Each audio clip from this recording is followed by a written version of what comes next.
Did you get the email? Yeah. If you don't mind, go. On the Dropbox? Yeah, just read the instructions. Go back. Just go through that. It's probably delayed. Yeah, I would show you right now, bro, but I gotta run up there. So. What's up? Oh, dude.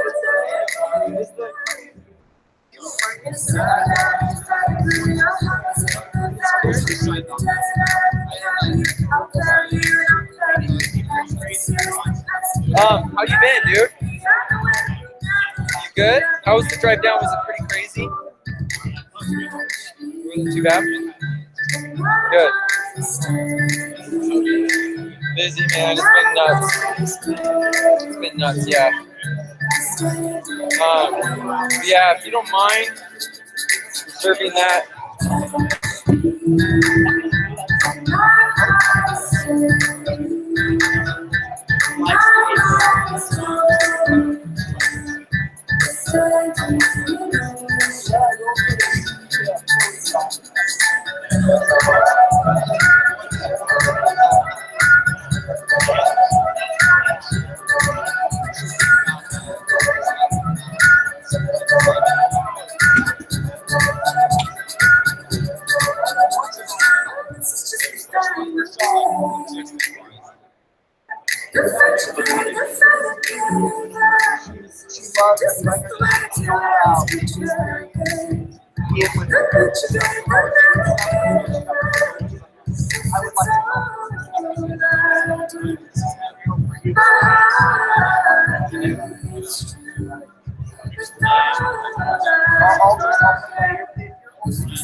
Oh, really?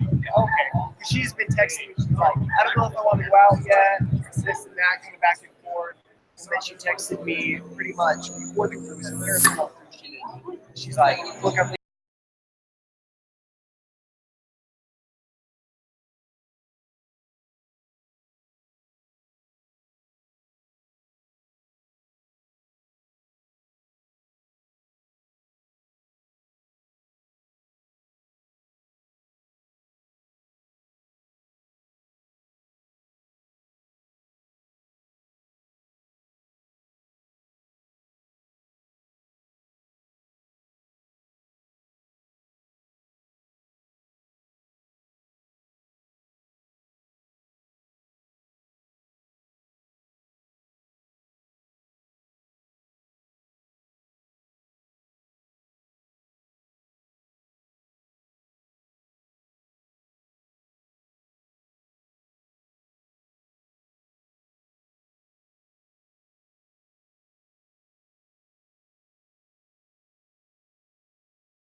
hey, I got all these guys in that area.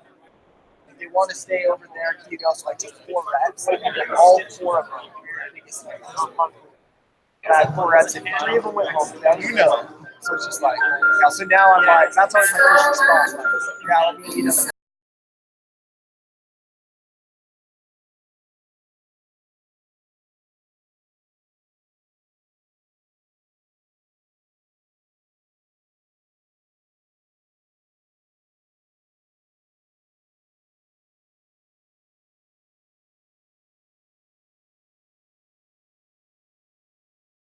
And then, but now she's like, now I'm kind of wanting more money. Sorry, Matt.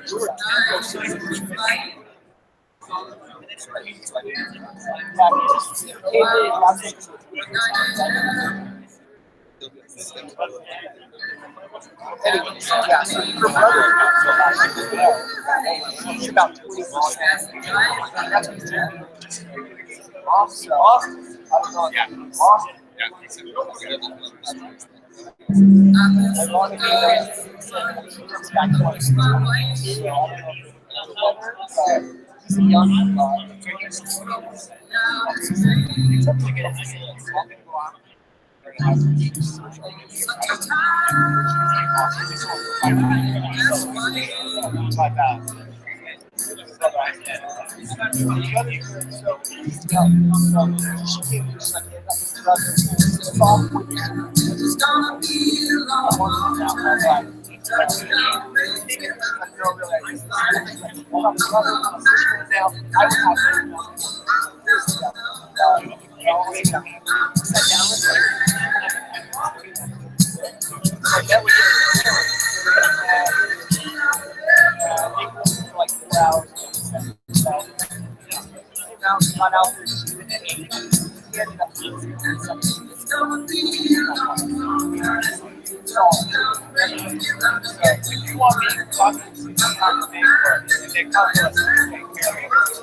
And I mean, I'm close to now because of that sit down. I'm close to parents now and all sorts of stuff. And the parents come on the cruise with us. The parents really want to come. So they're so comfortable with me. They're like, "Can you please come on the company?"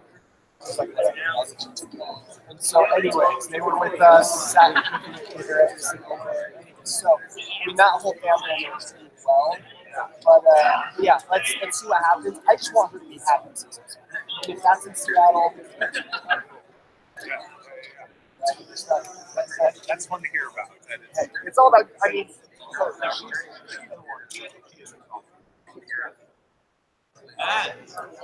Green. Davis. Where's your picture? Yeah. My picture? Yeah. Hey Matt, we got this is a lady walking down.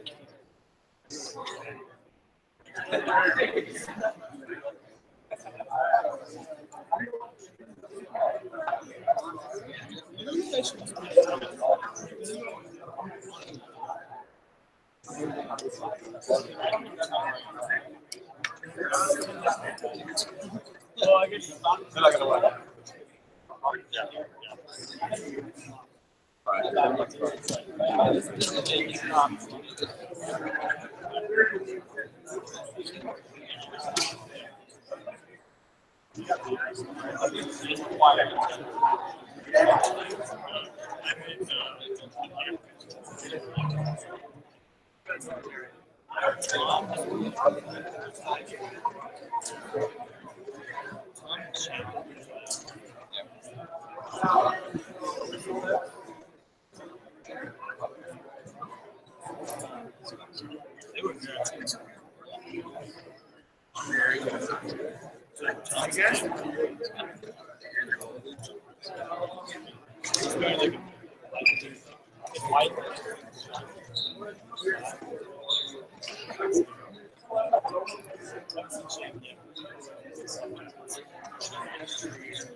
Yeah, no, I got a meeting.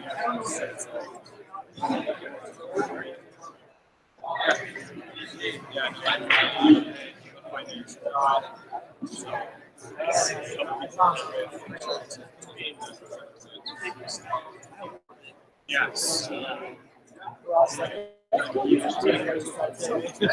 I know, right? That's pretty much it. Yeah, that's the same thing that happened with moving to this. It's just I got a duty. It's like, hey, you want to operate?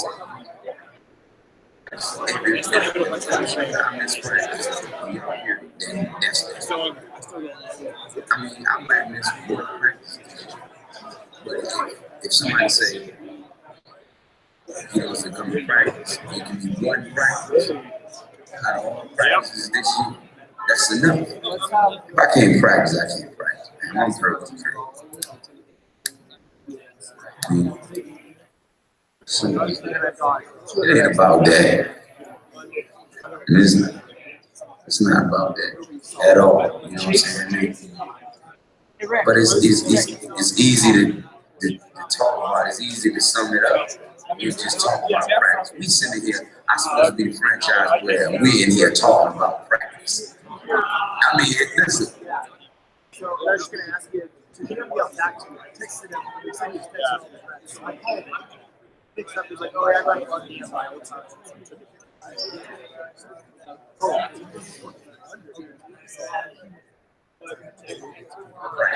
He said they wasn't. I mean, listen, we talking about practice. Not a game.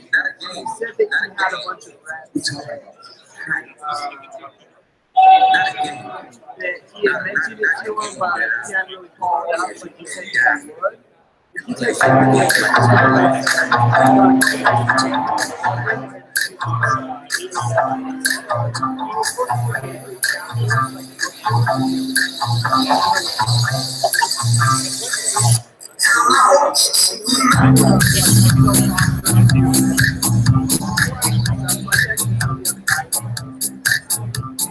All of them said, I would have been able to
You got a good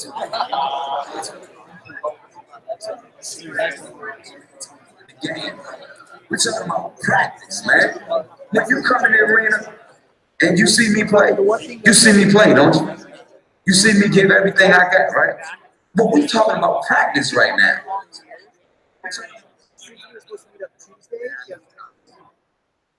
It's funny to me too. I mean, I know. I mean, it's strange to me too. We're talking about practice, man. We're not even talking about the game, the actual game, when it matters. We're talking about practice. Well, that's what I mean. But usually, like, I mean, he doesn't go a whole week without texting me. So, How the hell can I make coordinating, I was like, yeah, I got some reps that are going down. Do you need anybody? Like, I wasn't like contacting him about the office. I was like, and he didn't respond to that. I asked him after the surgery how it went. He didn't respond to that.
Hey, hello. Hey, about a few more minutes, we'll get this going. Sorry for the delay. We just have a few people caught in some weather, so we're giving them a few extra minutes to get here. But thanks for your patience. We'll get going here in just a bit.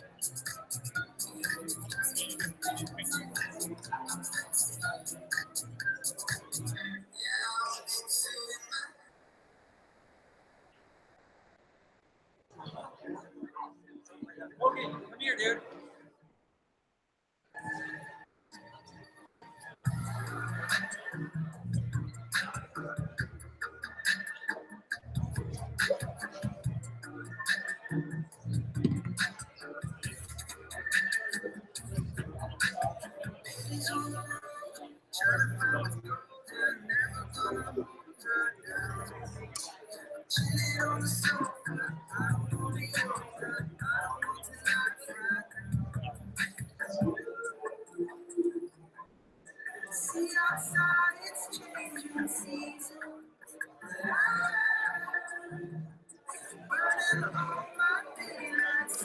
Hey, remember to turn in your packets. A lot of people have taken the paperwork, but turn it back in for your raffle ticket. That's how you're gonna win these prizes up here. So turn those packets back in to get your raffle ticket. Logan, what's up, bro? Is the live stream started? Just started. Okay, yeah. That's why I'm trying to stand out of the way. But yeah, it's going, Joe. Dude, so I sent out. I tried to call you the other day. Yeah, I'm doing construction. I'm at this little house in Lola. I'm doing construction all day. Really? Like an investment property or is Really it yours? too much. We're gonna live in it for about 10 months. Oh yeah, no, you told me about that one. Dude, isn't this sick? I figured out how to live stream. That's live right now. Cool. Oh, on YouTube. Yeah, it's like all this. I think I sent you guys the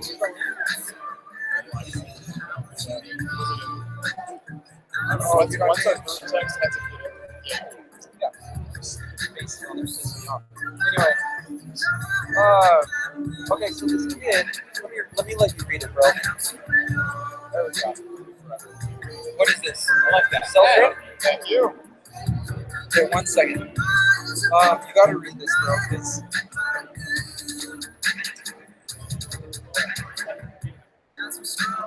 this kid, okay.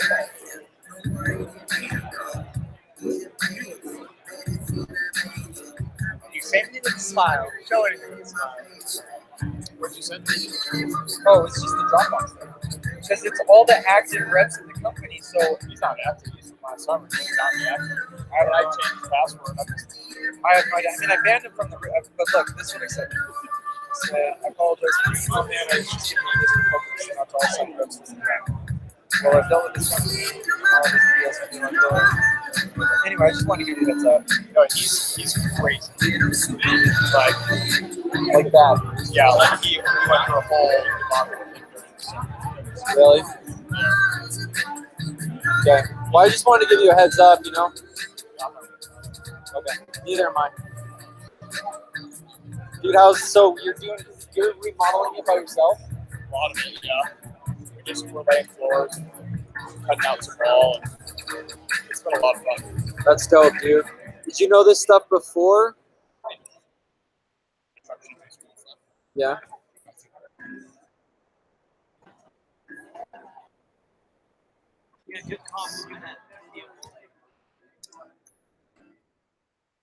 Dude, honestly, I should have done a freaking hashtag instead of an exclamation point.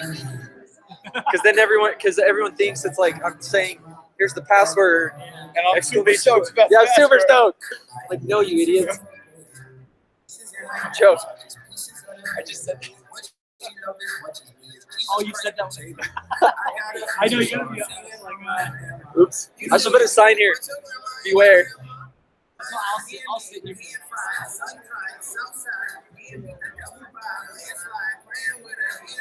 Right.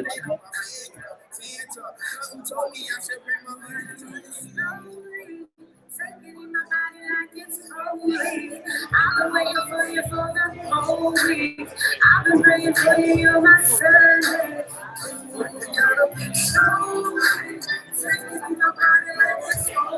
The one you gave me was sorry, Mark.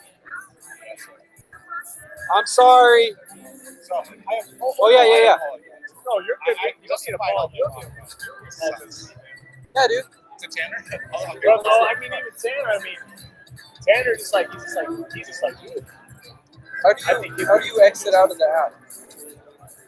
How do you exit out the app on Android?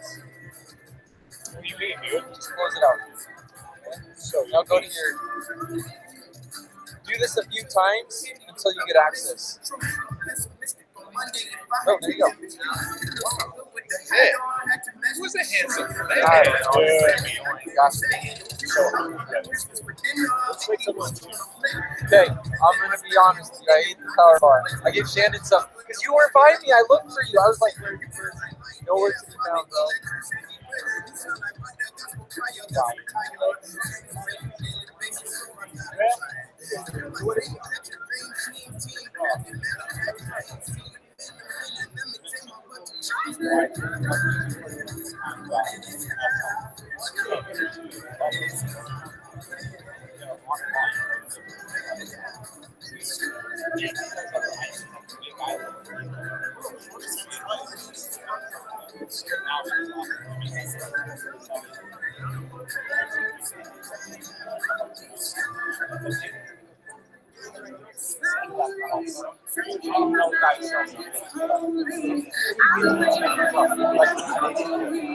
I've been praying for you, my son. We're going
to cut this off. You guys got your place in line. So, start right here.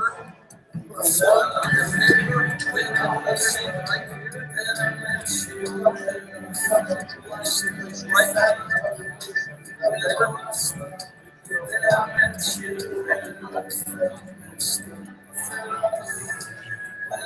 All right, if everyone can take a seat, we're going to get this party started. If you're up here in line, please put your name down and leave your go ahead and leave your paper in order, and you'll be able to save your spot because you've been nice and patient waiting in line. We won't move your spot here. If everyone can grab a seat, then we're going to start.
Try.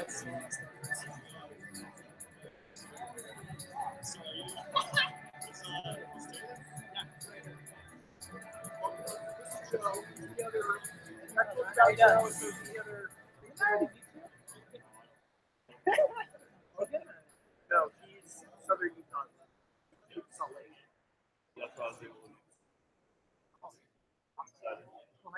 So what was your name again, sorry? He's the stud that I told you about that just got engaged coming out with his wife. Oh, Adam.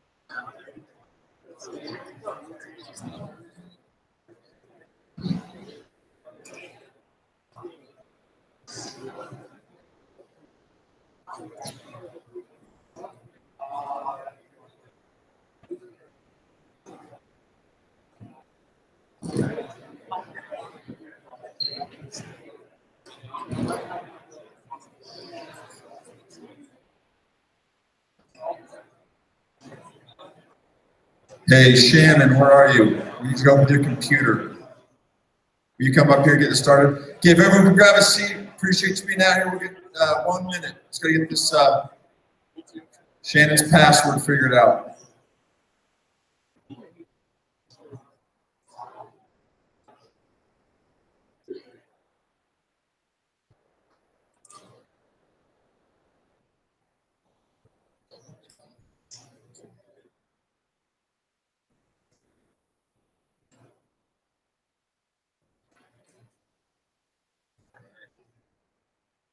Okay, hey, thank you for being here. Obviously, with the weather was no small feat. We recognize that and sincerely appreciate the effort. We've still got a few people trying to make it down here, and I don't know if they'll do it. So we might have to set out some rescue parties before they eat each other. Kick it bad. We'll get going though, so we can end on time and get you home. We do this each year. This is kind of the company we call the kickoff for the training portion. You'll hear today that we're going to start focusing on getting you guys ready with regard to what you're going to say and what you're going to do out in these areas to be successful. The modules are going to start, the manuals, the new apps, and great tools will be introduced today. And please pay attention. This is hard. I've been doing this for a long time. Back before these smartphones were in everybody's hand. But just coming in today, it's crazy. These three dudes, like right in a row. Taylor, stand up. I look over. That dude's on Mutual. John's, keep standing. Tinder, Levi up. Grinder, right in a row, dude. Like all three of those dudes. And so I know what I'm dealing with here today. Please put the phones down. All right? I promise what you're going to hear is worthwhile and will help you be better. I don't care if it's your first summer, I don't care if it's your 10th summer. If you'll pay attention, you can take away a number of things from this meeting that'll be well worth your time. Let's just go over real quick how this agenda is going to go. Why is this not working? So here's kind of the schedule. I'm going to kick things off. We'll hear from Josh. We'll have some lunch about 2:30. Mark, Andrew, which is probably why you're all here. Sold over 1,000 accounts last year, so we can teach you all how to do it. Tom, then we'll finish off with the raffle. What I want to go over next is what you should be ready to take away from today's presentation, from the presenters in the meeting, right? Oh, they stuck this here on me. Put this on your calendar real quick. You have permissions to pick up your phones. I just lied. This is this will be the next big company meeting. We do this every year, call it Super Saturday, where we will come. I believe the venue will be here. There might be a change of venue down on the UVU floor if we can get that. That's kind of fun because we can do some competitions and have court shots, but there was a potential conflict. We'll get you the place with regard to where that is. Yep, it's here. All right, never mind, it's here. They could move the conflict. So it'll be here at the exact same place on April 14th. So please put that on your calendar. Some great last minute motivational stuff, a little bit of training, just kind of what to do's as you're literally days away from getting out to your area. So please mark that and make made a point to be here. Okay, today, meeting takeaways. We're going to talk a little bit at the beginning. This is my presentation on the power of preparation. Josh is going to talk a little bit about the new Vantage app. I don't know how many of you had the opportunity to download that, but that is where we're really going to start pushing the training. Our communication to you is from a company standpoint. Your team will be communicating through that app. So I want to give Josh some good time, but please pay attention. Remember, this is what you should be leading with, is your understanding of both how to use that and why it's important. And we'll also introduce the VTP program today. Talk a little bit about that, how it works. Sales pitch intro. Mark Pitter's going to go over that, and it's super important that we pay attention. That's the one thing that you can start practicing now and fine-tune. I know you read it in the manual. In fact, I think I did this a couple years ago. We're going to do it again because this is fun, right? So we're going to go over just the opening pitch, which is something that you can practice. And every one of you read the manual, you think you're a stud sales guy and you're not going to have any problem. You will. If it is not something, and even for you old dogs, you experienced reps that haven't done it for a while, that's something that you want to make sure you have down and that the rust is worn off. All right, I'm not going to make you do it. Typically, we stand up. I'm going to make you do it. All right, here. It's a little exercise. Josh, you ready for this one? All right. This will prove my point. Raise your hand if you kind of know the basic merits of an intro. Hey, I'm a bug guy over there. Next couple of days, take care of them. And who feels they at least kind of know what it is you're going to kind of say? Come on, raise your hands if you think. Who has no clue? Like literally today, you have no. Okay, sweet. All right, so everyone thinks they kind of know this will work. All right, everyone to stand up. Real quick, y'all. Come on, let's do it. All right. We're going to do a little something. We're going to say the Pledge of Allegiance. In fact, we have a flag here. This is the first time I've ever had a flag on stage. I'm going to take advantage of it. Kel, will you come and be our flag bearer, please? Just stand there and salute the flag, Kel. Okay, listen. We're gonna say the Pledge of Allegiance together, right? As we're doing it, though, we're gonna make it a little bit more difficult, just for respect. We're gonna put our hand on our heart. We're gonna jump up and down, and we're gonna use your other hand, and you're gonna pat your head. This is a lot of things going on at once. Ready? You think you can do it? I can't pat my head, so I can do the microphone. Well, I'll put it down. Okay, and we're gonna do the whole Pledge of Allegiance, patting our head, hand on the heart, jumping up and down. Ready, set, go. I pledge allegiance to the flag of the United States of America, and to the republic for which it stands, one nation, under God, indivisible, with liberty and justice for all. Beautiful. Stand standing. Okay, we're doing the same thing, but give your opening pitch. Ready? I'm the bud guy, trucks are in the area, we do the Peterson. The pitch that you're going to give on the first day of the door to sell some accounts. You ready? On your mark, get set, go. Okay, I'm the bud guy.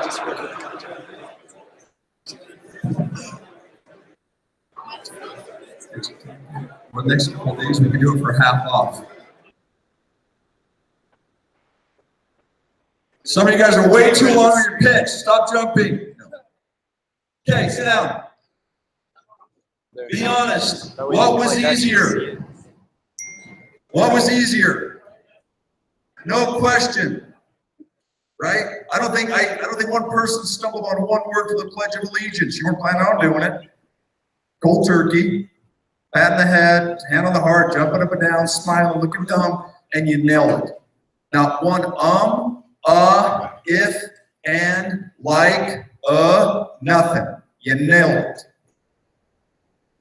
Promise that's not how your pitch went. Promise. I don't care the most experienced guys in here, I doubt that's how your pitch went. You want to have success the first day on the doors? Be able to do a little dumb pat head, heart bouncy thing and not skip a beat just like the pledge, right? Hopefully after Mark's, he's great training on how to do it, but it should be that dialed in. You got way too many other things to think about. That first few days and weeks, the thing you shouldn't have to think about is what you're going to say. Just like the pledge, okay? Pay attention to that training. It's huge, and that'll help you more those first couple weeks in the area, almost more than anything. Some secrets to success. We have Andrew Osler, who's agreed to be here. He only sold 1,000, like I said, but we're going to ask him how he did it. Service, what did I say? Oh, it's not sold. Who cares about sold? Service. Sold like 1,200. Service, 1,000 accounts. Tom's going to wrap it up with some powers of positive thinking, some goal setting, know your why, and then we'll raffle off some prizes. Okay. Uh-oh.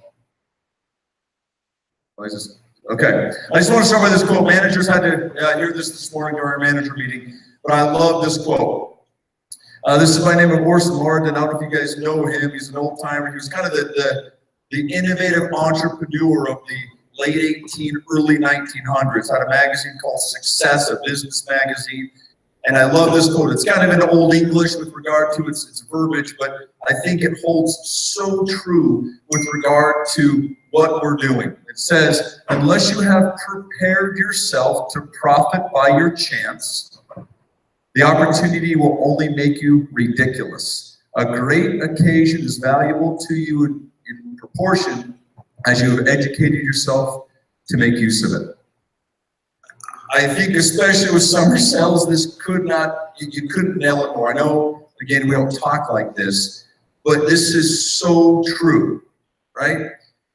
The opportunity is here. You guys understand that, and I believe 100% you believe that, or you wouldn't be here. The sacrifices you're about to make to leave friends and families and ladies and other jobs to drive to some heck no place in the U.S. to go out there and do the worst job known to men, which is knock doors. You're doing it because you see it as an opportunity and a chance. However, I promise you that he has nailed it on the head. It is not, if you do not prepare, you're going to look ridiculous. You will. Those first few doors are going to be the worst experience of your existence if it's not something that you prepare for. That the opportunity will only be taken advantage of if you take the time and make the effort to prepare now, starting now. I give a similar type talk. I try to mix up with quotes and pictures and stories at every one of these trainings in the last 15 years. Sad truth is, more of you will not take advantage of these tools, get through the full VTP program, and really prepare yourselves as well as you could than those that will. You'll be in the minority if you do this. We now can track how far people go through the VTP program. Josh will talk about this. We now can see who completes the VTP program. And now we can data point that with regard to how successful reps are and how early they find that success. I promise this is not an opinion. It is fact.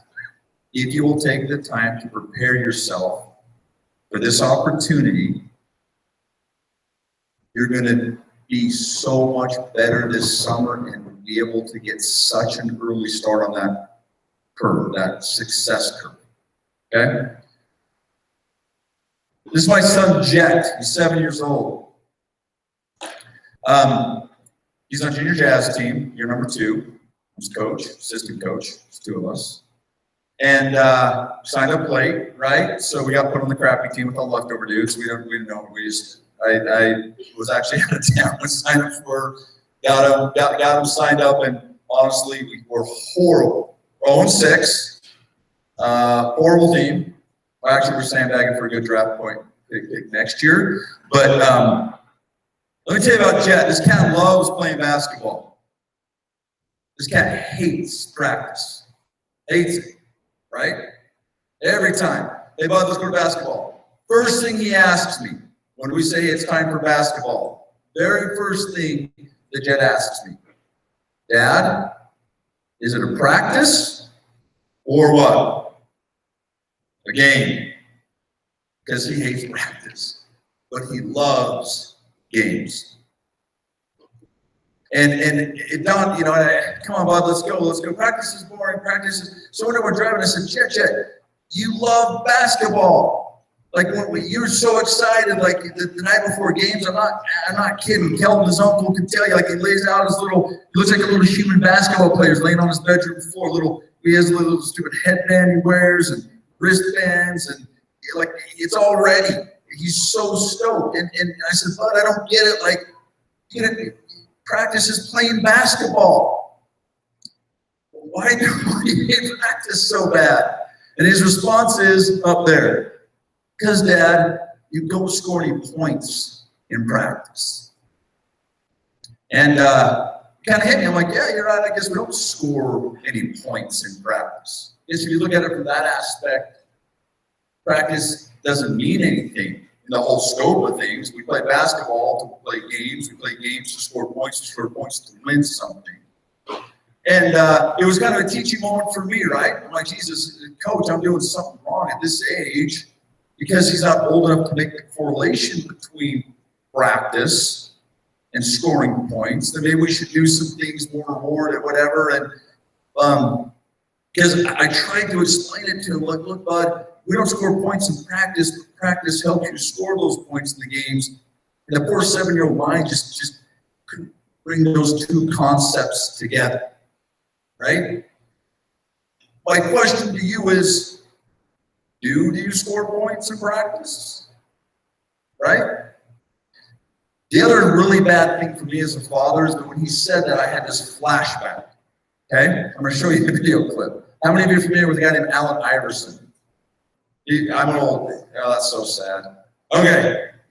I'm going to play a clip. I'll tell you a little bit about this cat. Hold on, here we go. It's easy to talk about. It's easy to sum it up when you just talk about practice. We sitting here, I'm supposed to be the franchise player, and we're in here talking about practice. I mean, listen, we're talking about practice. Not a game, not a game, not a game. We're talking about practice. Not a game. Not the game that I go out there and die for and play every game like it's my last. Not the game. We're talking about practice, man. I mean, how silly is that? And we're talking about practice. I know I'm supposed to be there. I know I'm supposed to lead by example. I know that. And I'm not shoving it aside, like it don't mean anything. I know it's important. I do. I honestly do. But we talking about practice, man. What are we talking about? Practice? We're talking about practice, man. We're talking about practice. We're talking about practice. We ain't talking about the game. We're talking about practice, man. When you come in the arena and you see me play, don't you? You see me give everything I got, right? But we talking about practice right now. We talking about practice. Man, look, I hear you. It's funny to me too. And I mean, it's strange to me too. But we talking about practice, man. We're not even talking about the game, the actual game, when it matters. We're talking about practice.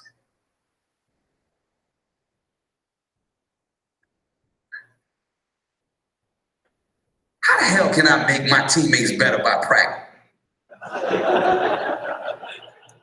I don't know if you've seen that clip before, but when I was your age, this guy was the man. Sincerely, one of the top 3 basketball players in the league, MVP, and he's still a heck of a basketball player. That interview was in response to the fact that he had missed some practices, and because of that, he was not allowed to play. His coach benched him. Right? And that was his response. And unfortunately for Allen Iverson, sincerely one of the most talented, quick, phenomenal basketball player, if you ask anyone my age that knew who this guy was, and ask him to what's the thing you remember most about Allen Iverson, I guarantee you almost to a fault, everyone will remember this. His career after this didn't go so well, right? He ended up playing in Asia. And not that he wasn't a phenomenal basketball player, but do you want this guy on your team? If you're a coach, the people that understand basketball understand that this is a crazy mentality to have. That understand getting good at anything, no matter how good you are, preparation and practice will make you better. And the last thing he ended on, Zach McKinley, stand up. Blake, but you're close. I'm old enough. All right, I'm right here. Stand up, Zach. Turn to the audience. Excuse me. I see it now.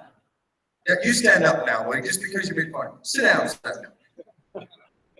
Look, you tell me if Blake prepares for this summer and practices and goes out and is the best he can be, yes or no, does that have an effect on those around him?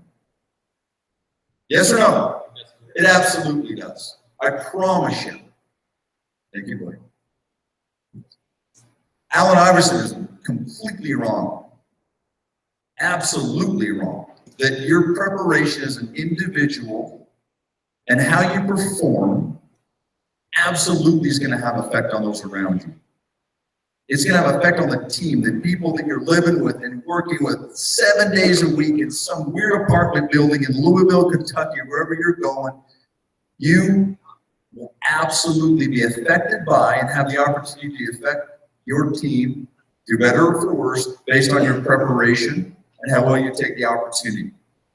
You've done well, you're having success, it's going to put you in a good attitude. You're going to know what to do, what to say, you can give advice. You're going to be a happier, more successful person, and that is going to be contagious for the office. On the converse, if you think you're too good, all right, I hear all the time, dude, we're in the MTP program. I'll go out and get it, man. Top rep at Foot Locker 2 years. I'm good. I don't need that stuff. You kidding? Call center. Get my budget every. I don't care. Look, we got great salesmen here. You were great on missions, or you were great at your sales job, or you just could talk to people, slay the chicks. I don't care. I get it. You got all these skills. Don't be Allen Iverson. The reality is, what you're about to do this summer is gonna take us very unique, specific skill set and some knowledge that right now you don't have. And the only way you're gonna gain it is to go through these cheesy modules, read the manual, participate in the VTP program, come to the correlations and all the other things you're gonna hear about today. Please take it seriously. Please see the opportunity for what it really is. You've seen what the opportunity can be in the form of the money. I get that. That's why every person is sitting in this room today, because of what monetarily this opportunity can do for them. Perfect. That's why you should be here. I promise you're not going to be able to seize on the opportunity without preparation and practice. Okay?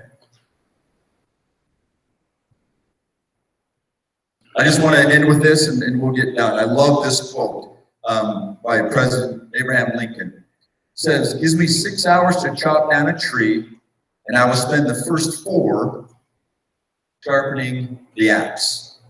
An awesome lesson taught there. And I hope you can see, without me having to detail it, what the correlation is. Out of that time period, it's a pretty insignificant amount of time of actually doing what he's trying to accomplish. I'm trying to cut down this tree. I'm going to go there with a dull axe. It's going to take me 8 hours, or however long it's going to take with a blunt force trauma object to try to get that tree down. Or if I realize the importance of preparation, the importance of training is what the correlation is here, then in a much smaller amount of time, I can accomplish what I'm going to try to do. The exact same thing holds true this summer, I promise you. This summer is short. It's 4 months. Yeah, but think about it. How much of that 4 months are you really going to spend learning these little things? The opener, the pitch, nonverbal communication, eye contact, setting goals. You're going to be who you are about a month into that summer. Then it's just ability of how hard you're going to work. There are always little things you can learn, absolutely. There's always little things you can improve on, absolutely. But I would dare say that you are 80, 90% of the best you're going to be a month and a half in. Unfortunately, too many of us spend that first month and a half, whatever it is, learning as we are selling. Back to my little son, Jet. If Jet decided the only time he was ever going to practice basketball was when he was playing in games, I guess an argument could be made that if he played enough games, he's going to eventually get better. But think about it. Everyone in here either plays a sport or an instrument or has something that you're good at. Video games, I don't know, whatever it is. Your ability to become very good at that does not occur in the game, in the concert, in the performance, in the moment. It absolutely occurs well before, right? The 4 hours before. I challenge you today to pay attention to what you're hearing. We're not. Sorry, we're not putting anything in front of you today that we don't feel is vital and will have a direct effect to link effect to your success this summer. Please pay attention. Please commit by the end of this meeting to those takeaways, and then take that serious. So by the time we come back together on Super Saturday, you put yourself in a position to where you can have a phenomenal summer and seize on the opportunity that's before you. Okay? Appreciate your time. We'll next talk to we'll have Josh come up here. Oh, you wish. You wish. All right, Josh, you can come up here and we can. Oh yeah. Oh, here we go. Thank you.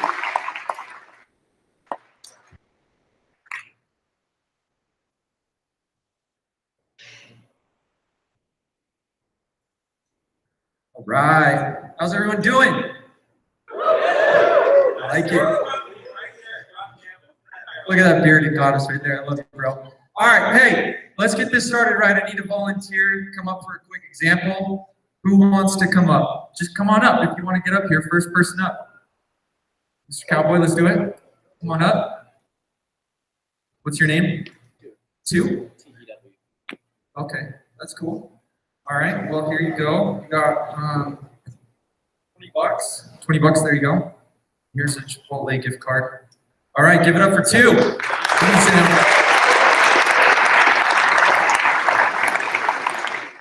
Yeah, I bet a lot of you were wishing you volunteered now. So what happened? A lot of times, guys, what got in the way of you coming up and wanting to volunteer first? I would say probably the biggest thing is fear, right? Worried about coming up here, maybe I was going to make a fool out of you or say something weird or make you do something weird. And guys, this job, the number one thing that keeps us from doing well is fear. Very first summer, so I grew up in Las Vegas, Nevada, and I heard about this job. Honestly, I was scared out of my mind. First off, I thought it was a scam because they were saying 30 grand in 4 months. I was like, dude, my mom and dad don't even make that in that amount of time. So I thought it was a scam, but after looking into it further, decided to give it a go. So I actually sold here in Salt Lake City, Utah, my very first summer.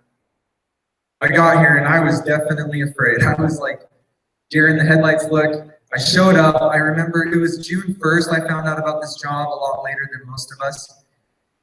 And I showed up and they gave me a little piece of paper. In fact, I want to show you guys what it looks like. Looks like that right there. Oh, is the Apple TV on? I need to connect to it. There we go. So they gave me this, you see it now?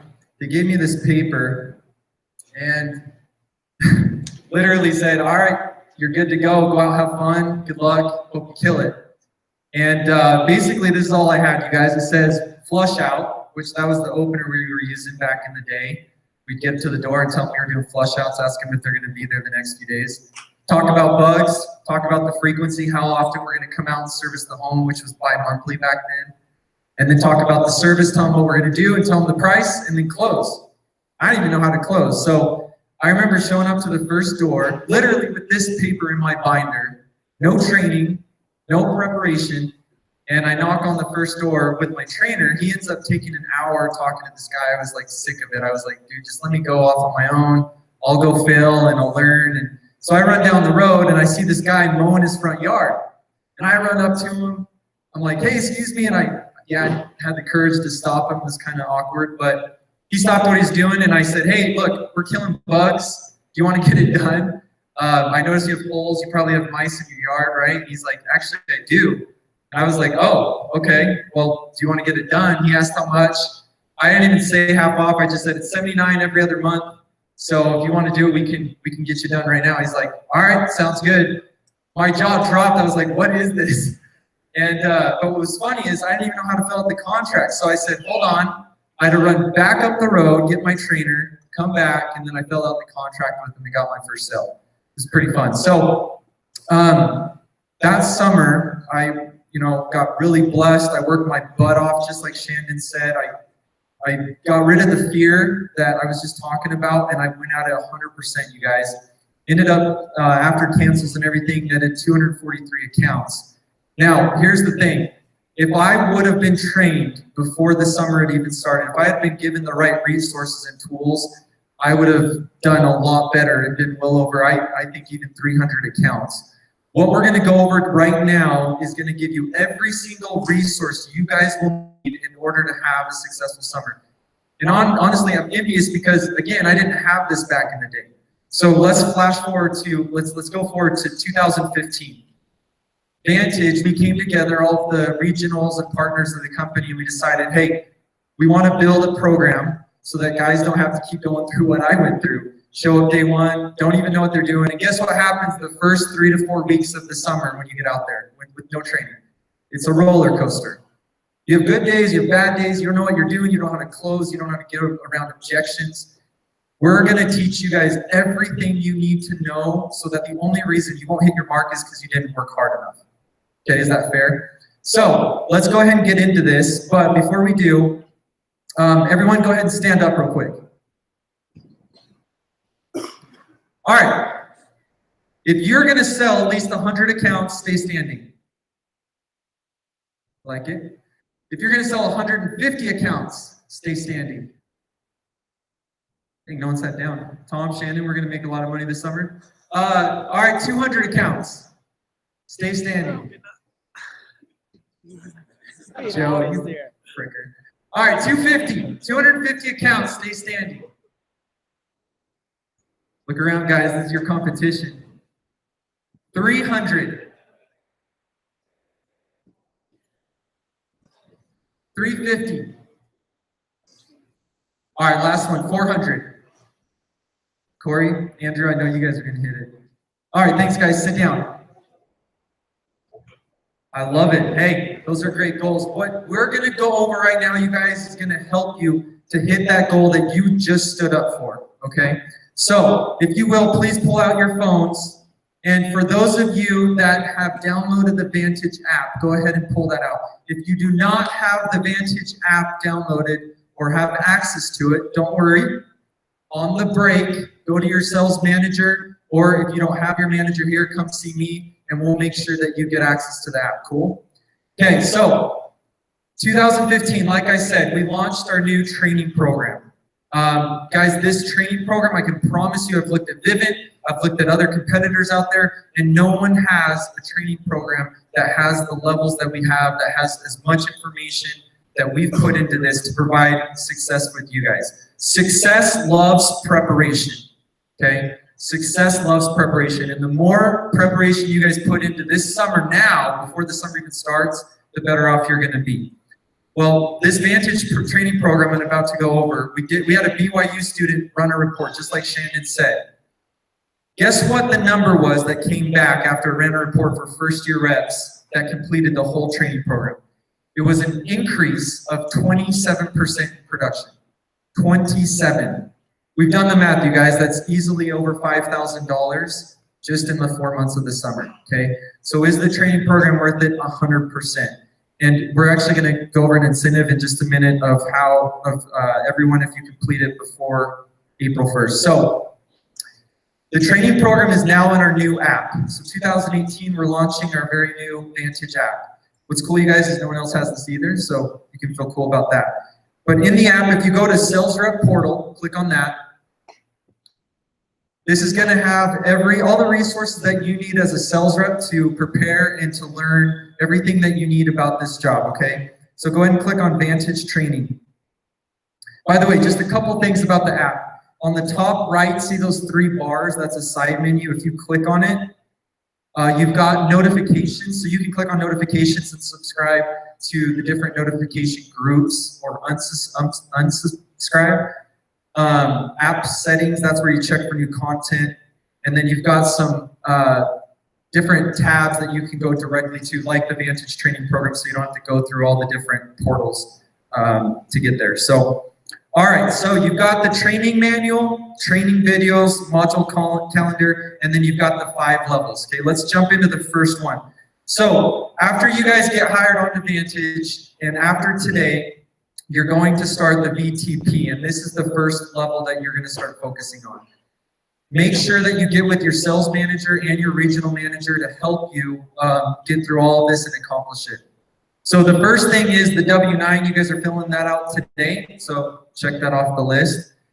Direct deposit, you guys want to click on that and get that set up. That's so that we can pay you directly to your bank account and not have to cut you checks during the summertime. Back-end check certification. So a lot of companies out there will hire you and have you go out and work for them, but they don't really explain how the pay works. Guys, we're the complete opposite. We're an open book. We want you to know exactly where every dime is going and make sure you get paid 100% of the money. So the back-end check certification is going to help you to know exactly how the pay structure works at Vantage and how your back-end checks will work. When you complete that quiz, it will tell you how many you got right. There's 4 questions. If you miss one, just reach out to your sales manager and have them help you know what you missed and how to fix it. ID photo, there's going to be a line over here on the break. Some of you are already taken your photo, so that's another part of that level. So that level consists of those 4 things, okay? Now let's go back and go down to V3, or V4, I'm sorry. V4 is to read the whole training manual, and then there's a quiz that you will pass off with the training manual. And it's down here at the bottom. For those of you that don't like to read, we actually had a girl record. You can thank Jason Green for this, but he had a girl record her voice reading the whole training manual. It's right there in the manual audio. It's pretty rad. So after you've read the full training manual, you'll want to take that quiz and pass it off. Let's go to V3 now. All right, so V3, this is where the fun begins. Now remember, you guys, I showed you what my bullet points looked like when I first started this job. It was like 11 years ago, way too long. Now look at this. You have all these different sales pitches to memorize and objections. The one thing I tell guys every summer I get guys asking, well, how can I sell better? How can I get my closing ratio down? It's objections, you guys. If you can learn every single objection that you're possibly going to get on the doors and how to overcome it, how much confidence are you going to have? A ton. You're not going to have the fear of knocking doors or fear of the unknown or uncertainty. You're going to know exactly what's going to happen because you can get around any objection that the customer is going to give you on the doors. So it also consists on this level to watch all of the training videos. There's a bunch of them. And once it gets closer to summer, it's going to be really cool, you guys. We're going to upload a lot of our experienced reps' sales pitches so you can see how they do it. And not everyone does it the same. First, we want you to learn the basics, learn the foundation of the sales pitch. Then, obviously, you're going to tailor it to your personality and start changing it based on how you talk and what you're comfortable with. But so first off, what you're going to do is watch all the training videos.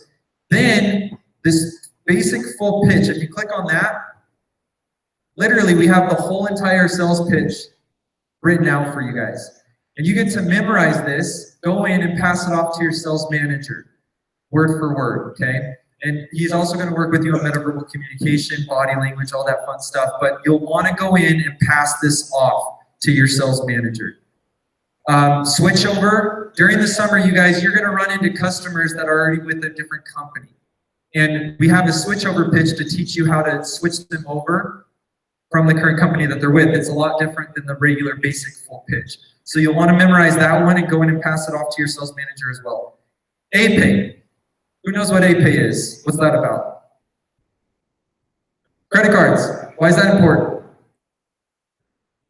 Yep, okay. We get paid if the customer pays, right? That makes sense. So it's a higher chance that they're going to be retained and stay on the books, guys, if they pay with a credit card or debit card and they're on automatic payment.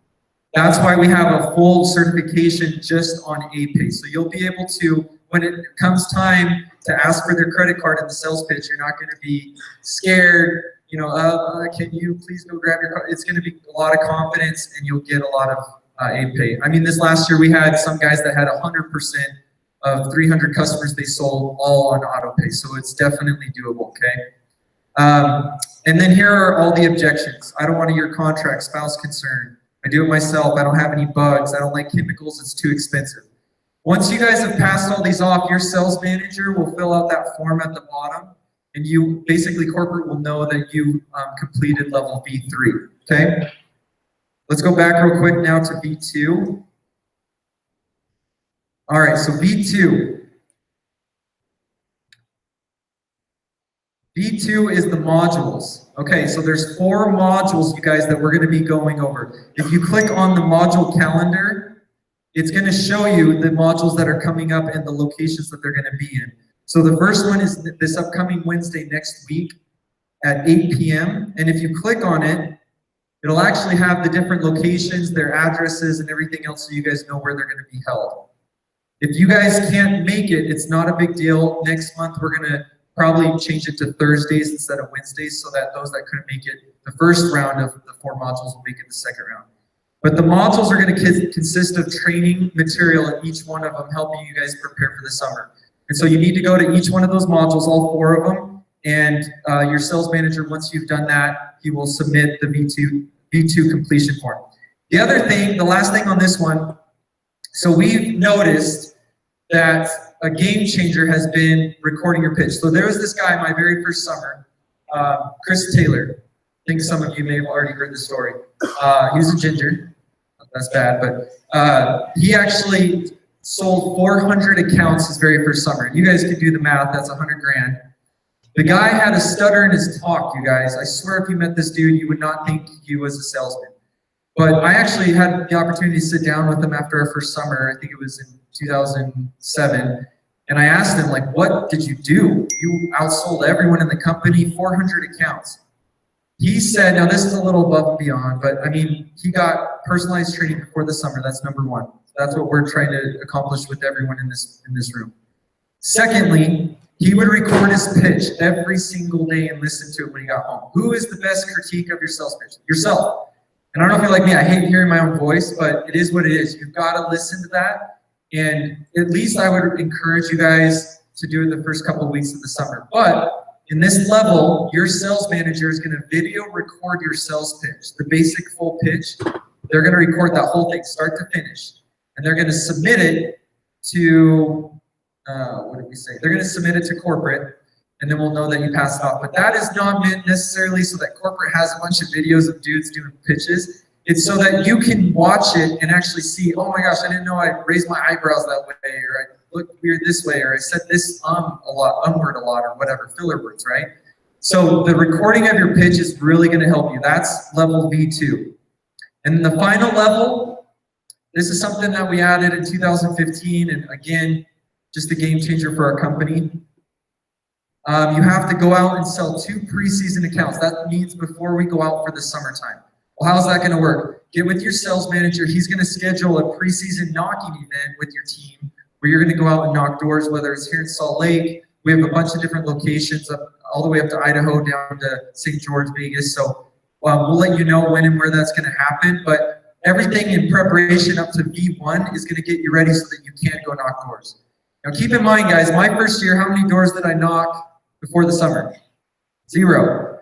You guys, just the fact that you're going to have the opportunity to get your feet wet and get 2 preseason sales will just complete. You're going to show up day 1 of the summer basically hitting the ground running, okay, and knowing exactly what to say. And it's an awesome feeling, you guys, and that's what's changed our company, and that's why our averages have gone so high up. So, all right. With that said, let me pull this up real quick. So I have a quote I want to show you guys. Before I move on to this though, any questions on the VTP and how that works? If you guys do, just get with your sales manager and they'll help you. But these levels, everything you have to do to get to the next level will only help you guys. So one of my favorite quotes ever, Steve Jobs said, and some of you may have seen this in his commencement speech, your work is going to fill a large part of your life. And the only way to be truly satisfied is to do what you believe is great work. And the only way to do great work is to love what you do. If you haven't found it yet, keep looking, don't settle. As with all matters of the heart, you'll know when you find it. And like any great relationship, it just gets better and better as the years roll on. So keep looking until you find it, don't settle. I would definitely say that knocking doors is not something we all get passionate about. You know, I'm not like waking up every morning just stoked to go sell pest control. But what I am stoked about, you guys, is the opportunity to improve myself and to further my knowledge, obviously improve my communication skills, and all those things are going to be available to you this summertime. Don't settle. Right now is the time to get started. When you leave these doors, get going on the VTP. Don't wait, because I can promise you guys your earning potential will go up 27% at least by completing this thing and taking it seriously. It's proven, and we've had one time over the last 2 summers, guys come through our program and we see a huge difference between the guys and girls that finish the VTP and those who don't, okay? Success loves preparation. So with that said, we've got an incentive, okay? So managers, definitely listen up because this is going to be on you as well.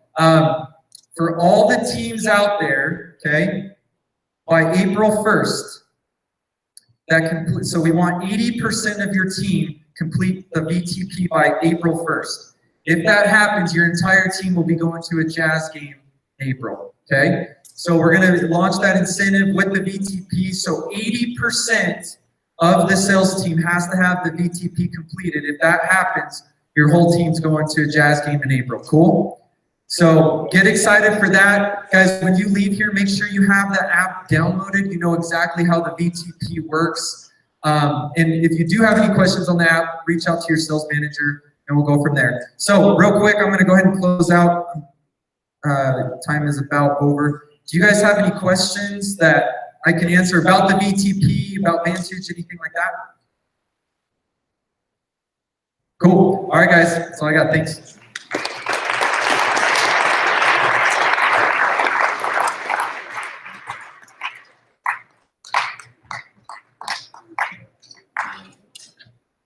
Another round of applause. He finished 15 minutes early. All right.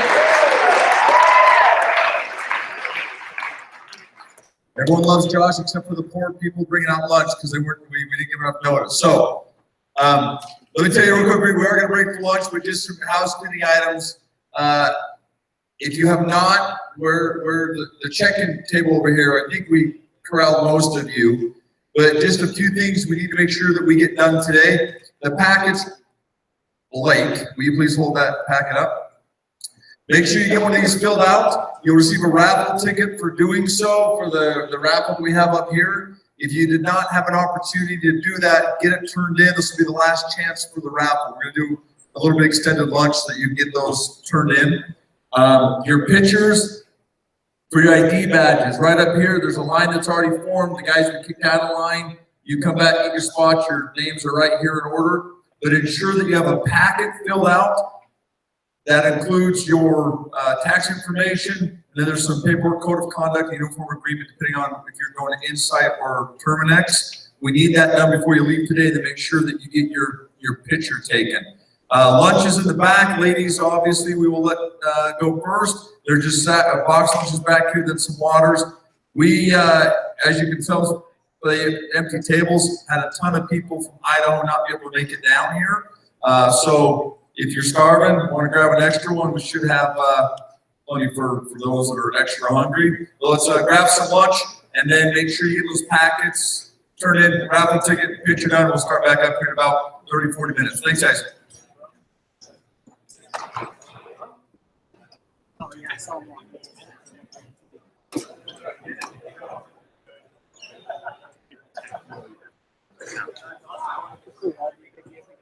If we get everybody done, huh? I have to get 8% done to get everyone. Oh, yeah. Actually, you guys need to get everyone. I'm holding I like how you do I'm holding you to that. I like how you do I'm that. making sure you do that. Come come on. We'll shoot for everyone. Hopefully everyone. We'll get everyone. I know.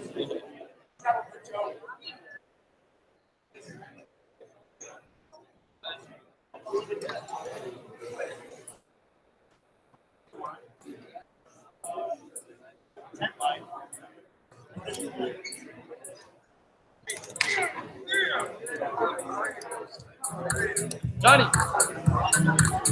Grab my phone.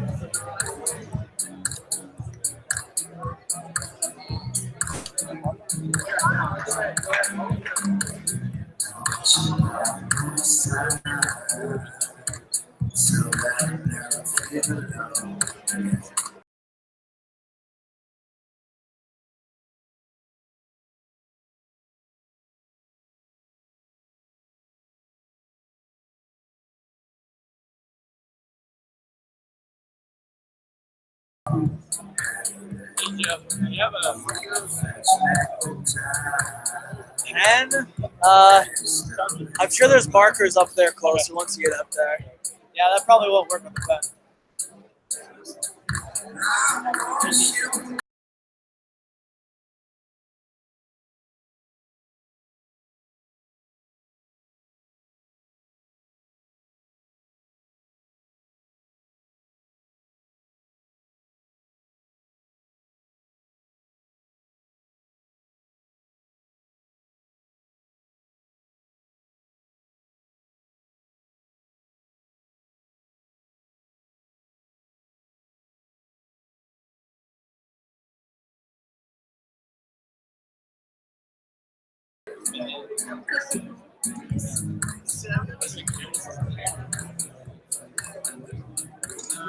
foot.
There must be something in the water, and there must be something that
Oh,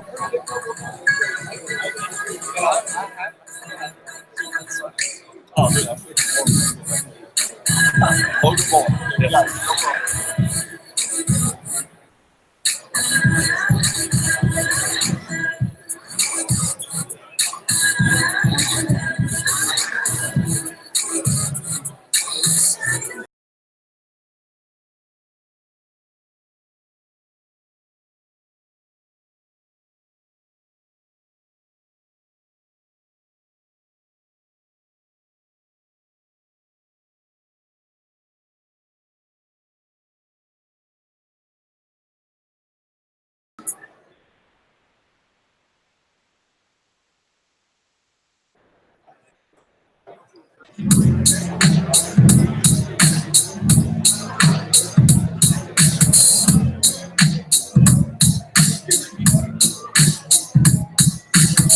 I wish I found some better sounds no one's ever heard. I wish I had a better voice to say some better words. I wish I found some chords in an order that is new.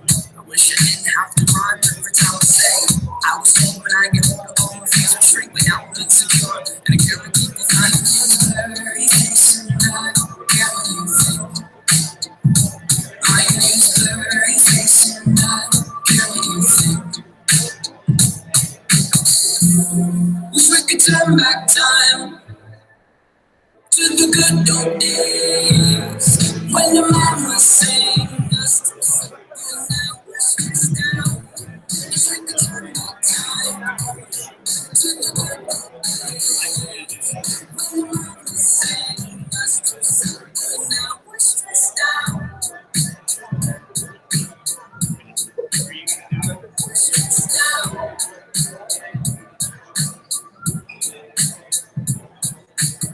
Sometimes the certain smell will take me back to when I was young. Now come, I'm never able to identify where it's coming from. I make a candle out of it, get flame for fun. Try to sell it, never sell out of it. I probably only sell one. Until my brother is callously made, same clothes, from the stores, going from great place to home. I look behind myself, nothing really mattered. I was too low to take house on the road, take a ladder. It's blurry face and I don't care what you think. My name's Blurry Face and I don't care what you think.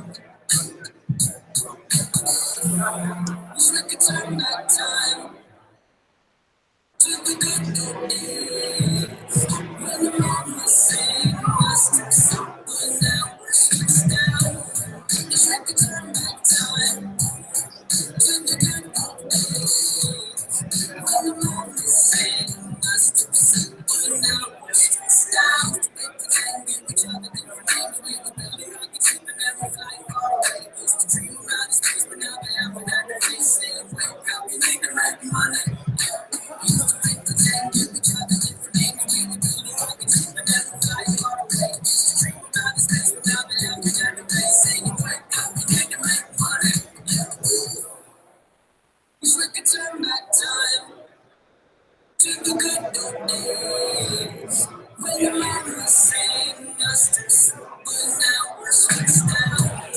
Wish we could turn back time to the good old days when the man was saying us to something that was just down.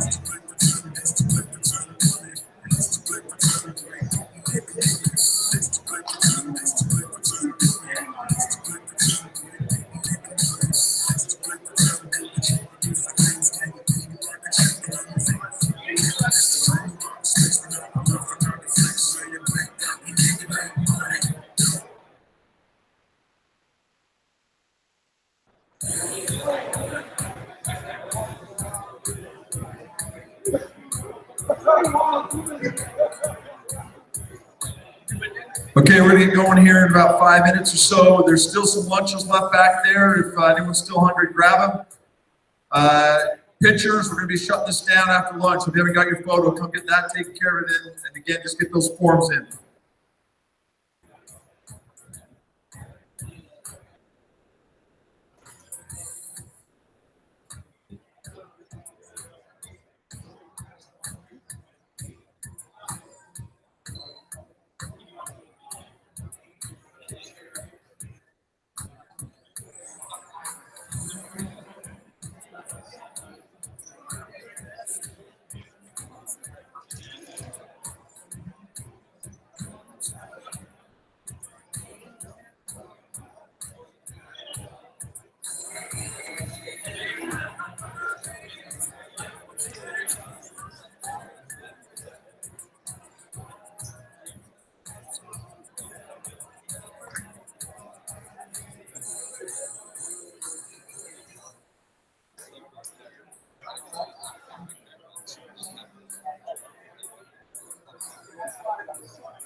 Like 7.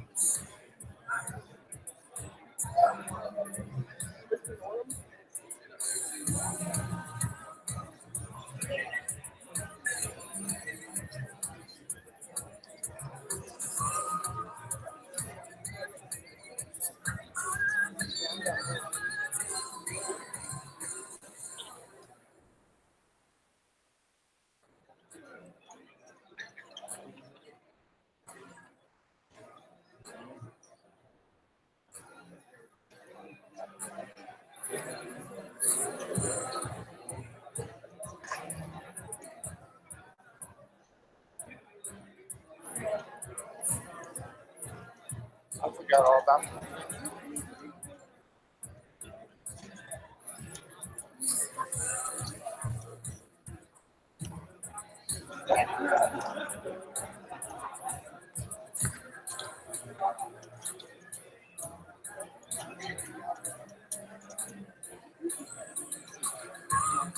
You know my arm.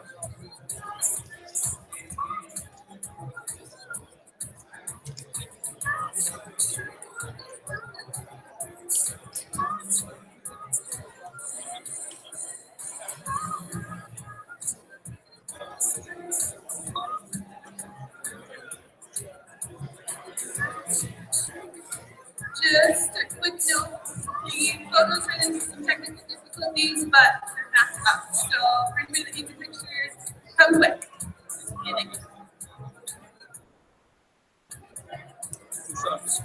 Any progress on the house, dude?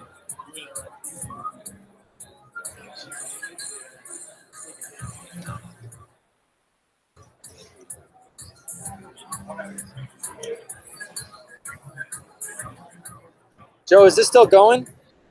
I don't know. I haven't looked. I'm assuming it's live. I'm assuming it still is, but Yeah. Is it still going for you guys? Yeah, it's still going. All right. there was like 28 people on. That's what it said.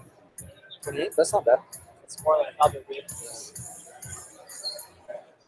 Oh, guys, like streaming it live from. Well, it Yeah. said 28, but I'm sure it's gonna be more. Once, how many people jump on and off? Corey, what's your? How do you spell it? B-E-N-L. Dude, I sent it to you, so I don't know why. You're fine. I'll look for it now. Okay, Sorry. so what you? No, it's okay. So, So what you got to do? No, you can't. Okay. Unfortunately, it sucks. So you've got to go in once you do get access to it. Go under the manager portal. The manager portal, your team get my rep access. Just remember that. And then you go fill out the form for your reps. Do I have to That's do it kinda from a tedious. computer first? You can do it from your I app. can't do it from like Once you from get this into that. link, or no? Where's No, that's just to download the app. okay? And but that will to my phone though. I can do it not from a computer. Yes, you can do it from your phone. Then I'll get. So I think I I got have a trouble. few Okay, so people yeah, now I got for it. me to send Thank the link you. to. Okay, but let me. So when you got to make sure you have the drop. There's the instructions. You want to read it, but make sure it opens up in your Dropbox. So go download the Dropbox app, and then log into Dropbox, and then open it up. Like, can you send it to a couple people right now? Dude, I think. No problem. Dude, that doesn't matter. It's funny. I like. Dude, I don't. Is David Burt here or what? Yeah. Isn't David gonna be doing something with Andrew? Or not Andrew? Matt or something? I don't know about. I don't know about David yet. But I know Andrew. They got him this thing. I heard that. Yeah, that's awesome. Well, he's speaking today, so yeah. Oh, dang it. You need this email, right? He's writing that.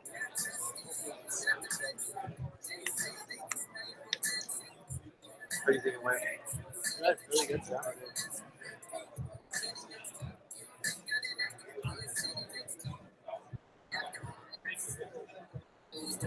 Hey, what's your email afterwards? Cole Lundberg 85. Lundberg, 85. BERG, right? Yeah. Cole Lundberg, Lundberg. Lundberg, right? LUNDBERG. Okay. Okay. At what? All right, thanks, man. Oh, is that Gmail? At Gmail.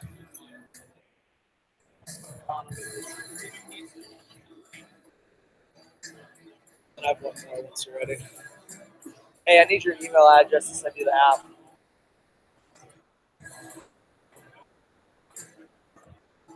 Really? You got that lucky? Yeah, good. Okay, Colin Shore, COLINSHOR. SHOR. You have it right there. So it's already been sent to him. We'll send it again. He's sending it again to you so you have the apps.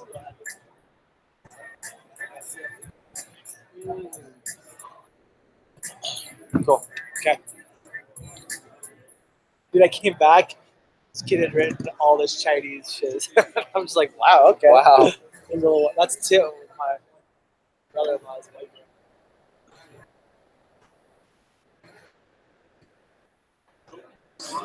Okay. There you go. All right, man. Okay.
Okay, so first off, you come look at the front of this. So this is the live stream that's going on right now. So that's how far it goes. Just so you can see on both sides. And that's how far. So if he goes further, you're gonna have to just turn the box a little bit. Just be super light with it, super simple. Simple as that. Otherwise, filming wise, it's basically just sitting up here to make sure it's like in the right position the whole time, you know? You don't have to zoom in. Should I sit? Probably have to sit right here. You can kind of know, like, you can tell, like, if he goes further past like that, right? If he goes further past that, just kind of box. So that's the camera. Okay. Good, dude. And this one.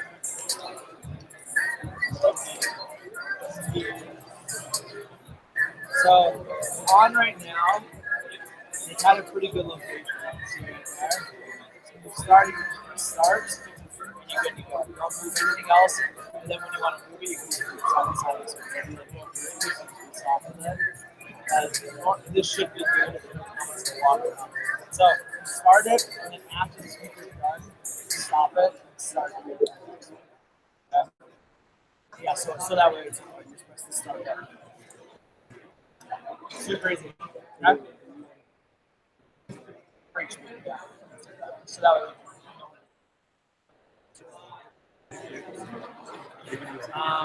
No, you want to stop it. Actually, do you want to go grab? Do you have anything in my truck? We'll grab that real quick. I gotta run to the gas station. When you're done, because I'm not. So here's the thing: I'm gonna run to the gas station, run back, meet with one person, and I actually have to call the bounce very soon. So when you're done, if you're just gonna take it apart, pull this, pull it off, and then you can just put it in. You can put it all, unzip it where you put it. And then if you just want to give it to Rick to give it back to me, that'll be a little bit better. So you just put it right up here. Just like so. And then just give this stuff to Rick to give it back. Right? I don't know, I gotta go to the gas station quick and come back.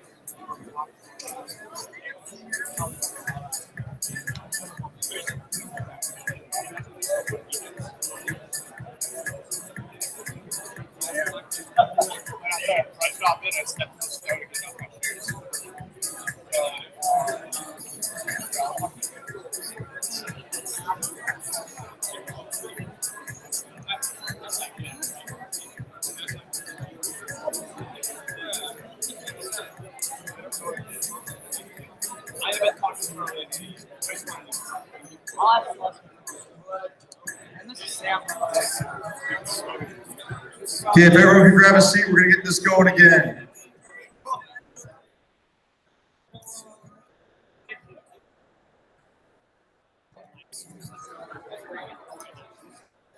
Marky Mark, hitter, are you out there?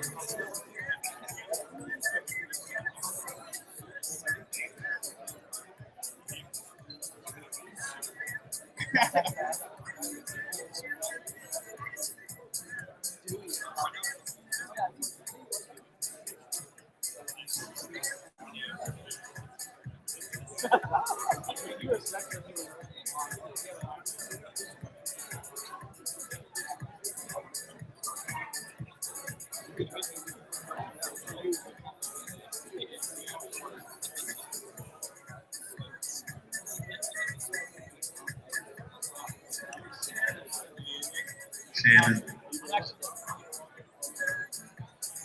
I'll grab your thing off. I'll grab your bag and I'll bring it back.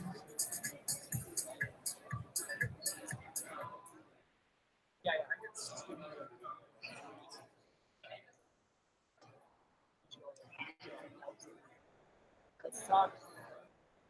Okay, here we go. Everyone grab a seat. We just got a couple more pictures to take here. I was informed we have a birthday boy in the crowd today. Crappy spent his birthday weekend at a training, but where's Logan Bullock? Where's he at? Oh, sorry, dude. Stand up. Do we have any other birthdays? Where? For real? What's your name, sir? I can't even see that far.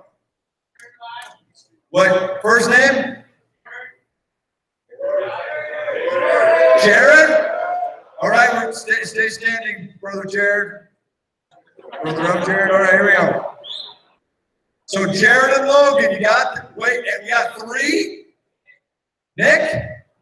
Is it Nick? Stand up, Nick. So we're doing a happy birthday to Nick, Logan, and Jared. Ready? This is gonna hurt because my voice is bad, but I'll lead you anyway. Here we go. Happy birthday to you. Happy birthday to you. Happy birthday, dear Nick, Logan, and Jared. Happy birthday to you. Thanks for spending your special day with us, gentlemen. Round of applause.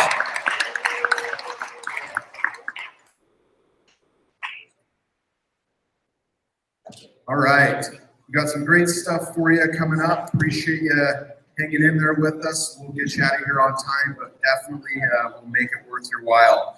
Up next is Mark Pittard. Mark's our corporate trainer. A lot of you will have the privilege of seeing Mark out in your areas this summer. Mark travels from city to city and goes out and pounds the doors still. He can throw them down. Get used to seeing a lot of this man. Give it up for Mark.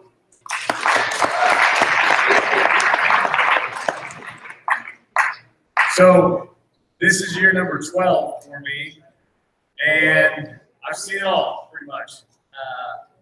Milo was talking to me. He was asking how I got into this industry, so I'll kind of give you a little bit of my story. Served a church mission in the Philippines, came back, and my dad was the one that actually got me into the door-to-door realm. And I had no idea. I was home for 4 days, and then I drove out to Virginia with my brother Jeff. I got out there just kind of like what Josh was talking about. I had no training, nothing. My experience was a little bit different. I went 5 straight days plus, I think, was selling nothing. I was on the door,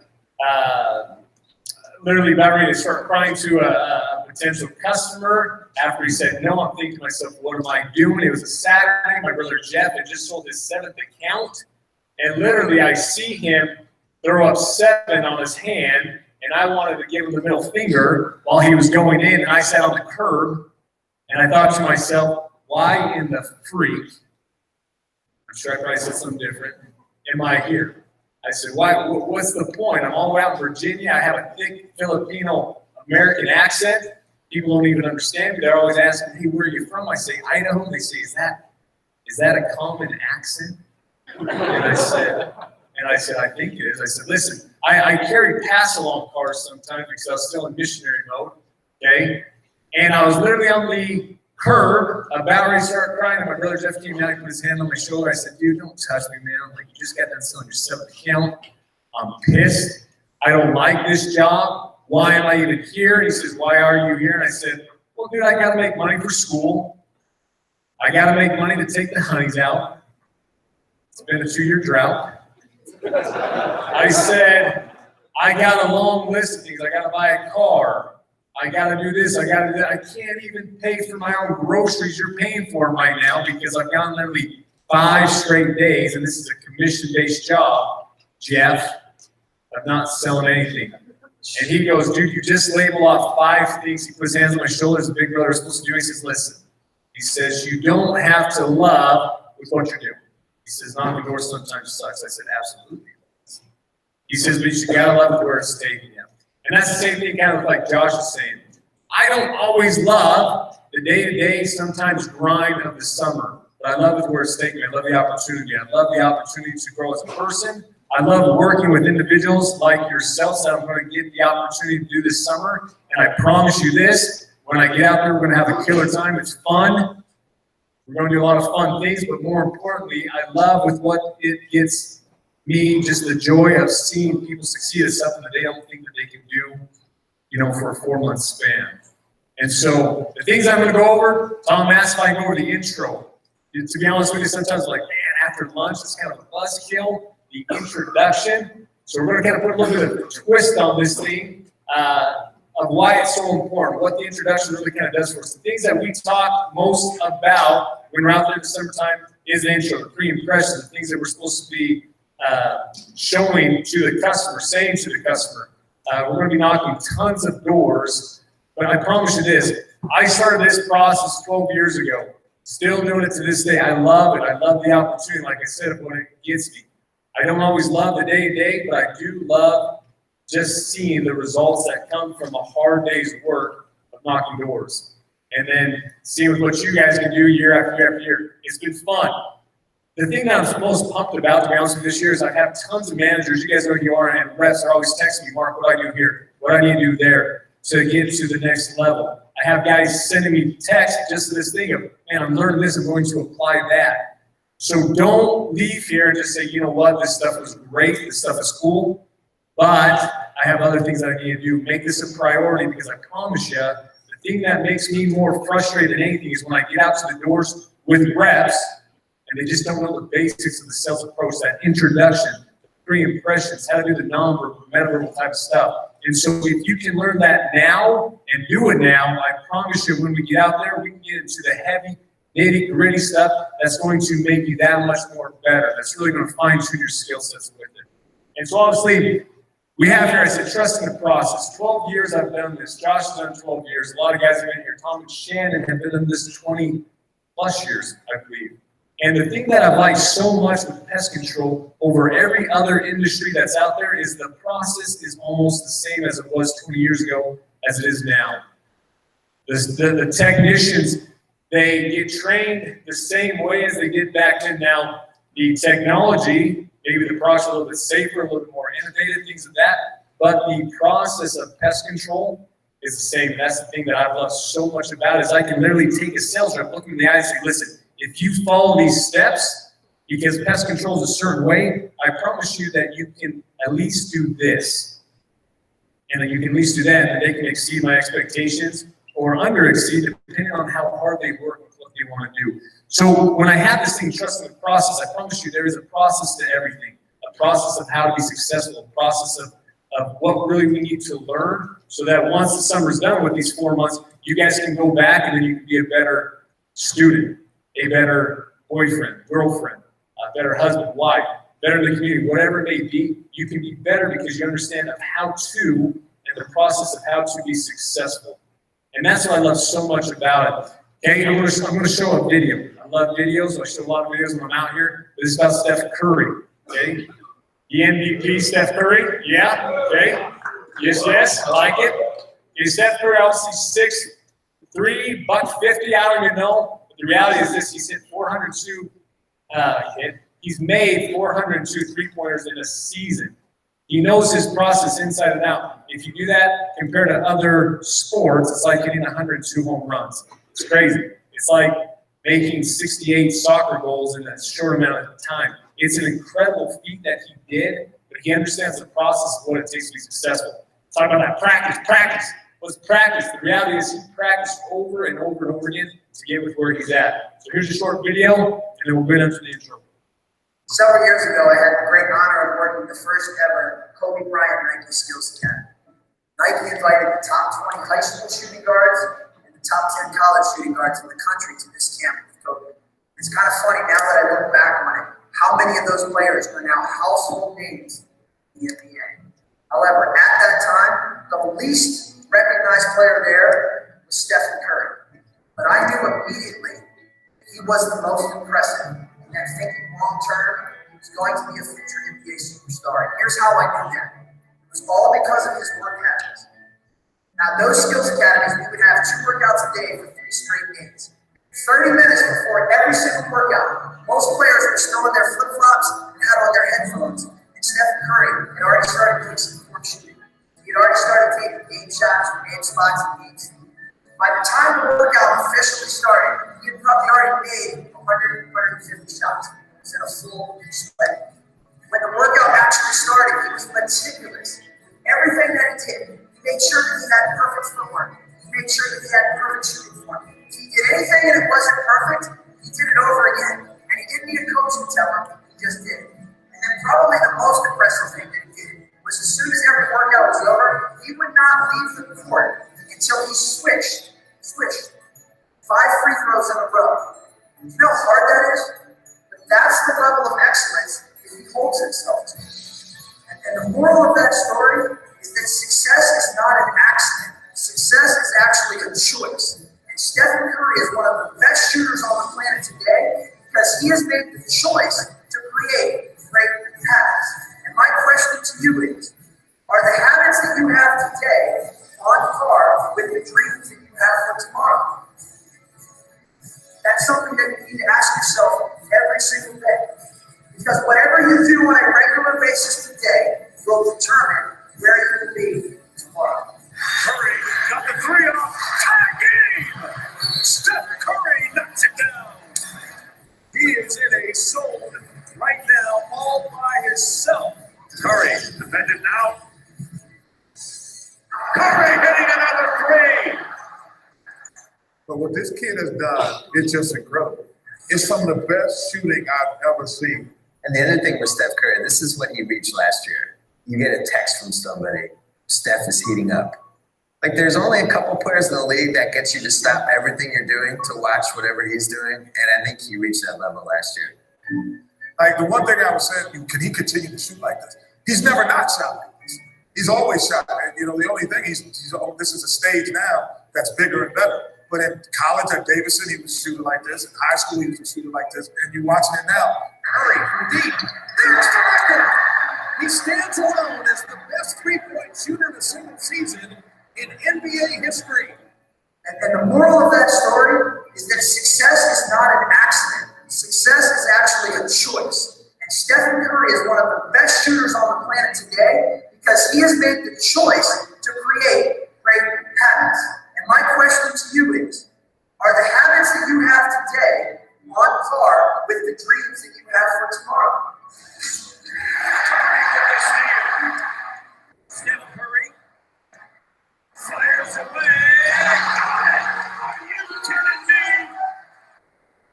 Curry, electrifying. Cool. So some of those things that he's talking about habits, when Steph didn't do something right, he would do it over and over and over again until he made it perfect. Obviously, he's not perfect. He misses a lot of shots. But the thing that always caught my attention in this video is they talk about, are the habits that you have today on par with the dreams that you have for tomorrow. Now, every one of you here have huge dreams. I know you do. A lot of you talk to me about it. You say, man, I want to do this. I want to do that. Or I want to maybe start this business. I maybe want to do that. And I promise you this, the one thing that I've seen in the 12 years that I've done this is if I cannot self-master myself, I can't self-master the things that I want to do outside of just this door-to-door realm.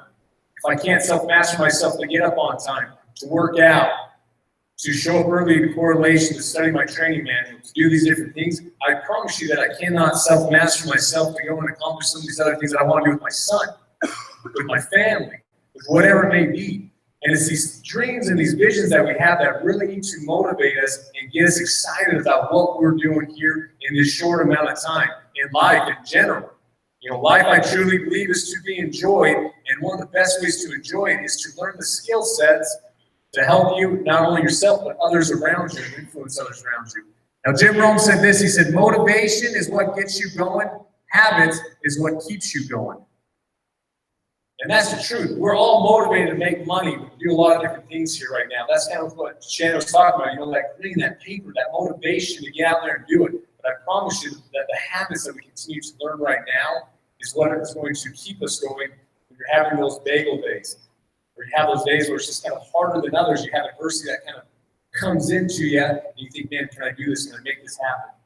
Okay, so successful habits. I've thought a lot about this as well. Now, I know there's a lot of other successful habits, and you're asking yourself, Mark, what is this intro? How's this kind of tying into the introduction pitch to what we're doing? I promise you, this does, because if we cannot learn the habits to do these things, when we get out there, the pitch will just be just another routine thing. It's these habits that will actually kind of carry us through a lot of the other things. So obviously, these are some of the habits that I've kind of seen and I've talked to others about that just somewhat will help you in the summertime. And so obviously the first one, and Tom's going to talk about this, so I'm not going to go over it, but define your why. What's your purpose for working these 4 months here in Vantage? Okay, Tom's going to kind of go over that. Working out. I love to work out. Okay, that's something that I kind of got into about 4 or 5 years ago. I think it's something that helps me, just keeps my energy going when I'm out in the summertime, especially. I know we work a lot of hours and it's hot and we sweat and we do a lot of things, but I like to get that mojo going. A specific study, and this is where we're going to talk about the intro. Positivity. Just staying positive with it. We cannot control everything out there, but what we can control is how positive we're going to be. We can control how hard we're going to study. We can control a lot of different things, but there are some outside influence things that we just cannot control. But we can control how positive we are going to be as a person. Okay? Active versus productive. Now, we can be very active. Now, this is something that I didn't really think about all that much, but we can be active when we're out there by just going through the motions and knocking the doors. But are we being productive? And what I mean by that is, are we getting out there in the morning and are we analyzing the area? Are we knocking just the doors maybe during the daytime that has their windows maybe open, the garage open a little bit, cars there? Or are we just going and just pounding the doors and just kind of doing it just because we know that's what we got to do? There's a difference between being active and being productive. I think something that I've had to ask myself a couple times a day is, Mark, am I doing this just to be active or am I doing it to be productive? So I think that's something very important as well. Be a sponge. When you get home, talk to people who are doing well. Talk to your managers, your regionals, Tom, Shannon, myself, whoever it may be, Campos, Andrew Osler, who you guys are going to hear about, and he's going to kind of give us what he did to be with where he's at. Be a sponge and learn always throughout the summertime. And then the last one, try to get a decent night's sleep, okay? Because summertime, a lot of times when I'm out there, guys are like, do you want to play video games with me after the day? I'm like, video games? I'm like, what the freak are we doing? Guys, get to bed, man. Like, we don't have time for video games. Get a decent night's sleep, because the reality is this, it's going to be a long summer. Try to get as much sleep as you can. Okay, so now let's kind of get into the specific studying type thing that we're talking about. The pre-impression is, I think, is before we can get out there and kind of get the intro, we got to have a pre-impression. People are going to see us before we even get to their doors. They're going to open that door. They're going to see us. We got to have a good look. And so the first thing is dress the part. Okay, so we give you your polo. We want to make sure that you're clean shaven, or at least trim it up. And even if it's down to here, burn them. He looks good with it. Just dress the part with it. You want to have a beard? Cut your hair. Exactly, man. Tuck your shirt in. You're exactly right. You just want to dress the part when it comes to that type of stuff. Make sure that you're looking the part always, because the pre-impression, before you say anything, people are judging you from your appearance. Okay? Obviously, know your surroundings in the neighborhood. What I mean by that, and this is in the training manual. You guys are going to be studying this. This is on page 22 and 23. Make sure you're studying it. But know your surroundings. Know what your area is like. Know the income. Okay, we heard this earlier. Know what type of bugs that they have. Know, if there's already customers in the area, we're going to be name dropping. Just know your surroundings as much as you can. Walk with a purpose. That's what it's active versus productive type of thing. Just don't want to be on your cell phone, guys. I promise you. One of the things that I remember Shannon talking about last year is when you're out there, be committed enough to take that cell phone and put it away. I know I've seen a lot of times people are out there, and I've been guilty of it before, where I'm out there and you're checking your Instagram or you're checking your Facebook, how many likes did I get on this post, whatever, maybe put it away. Okay? And if you can do that, I promise you it'll be a lot more productive and not just active with what you're doing out there. So put it away. Try to do as much as you can with it. Okay? The best approach is, guys, and we're going to kind of get into the intro with it. Here's the biggest thing with it. I want you all, and one of the specific things that we want to make sure that you guys do is once you get back into your apartments, you get back in school, you get back to everything, you are going to be submitting your intro to your manager, to your regional. Before this next manager meeting, before obviously the kickoff, obviously, big thing is what? If you guys all get, what was the incentive, Campbell's? What was the big incentive, the Jazz game? Who remembers it? 80% what? Okay, your team. So part of getting the VTP program is submitting your pitch to your manager. And so do it. Make sure you get that done. You're going to be practicing this. This is the thing that you're going to be giving the most. And we got to make sure that we have it very specific. And you got to do it really memorized in a very specific way. And so we want to make sure that you're studying this. And it's going to be the same. With what I say is pretty much with what Campbell says, or what even probably Andrew Osler says, but the difference is I'm going to put my own approach to it, my own spin on it. But we want to make sure that you guys memorize this. Memorize it. It's important because it's not so much what you say, it's how you say it. And if you can memorize this thing, then you'll finally get comfortable to where you're putting your own approach, so you're getting everything. So if you want to keep it simple, simpler is better. Okay, your introduction should be adapted to your knowledge of the neighborhood and your pre-impressions of the customer. Like I said, get with that in the manual with as well. The pre-impression of the customer. Which way are they standing? How are they acting? You want to make sure that you're mimicking them as well. I'm not going to go too much into it because that's something that I expect the managers to go over with you guys, and you guys to study with it as well. Every market is different.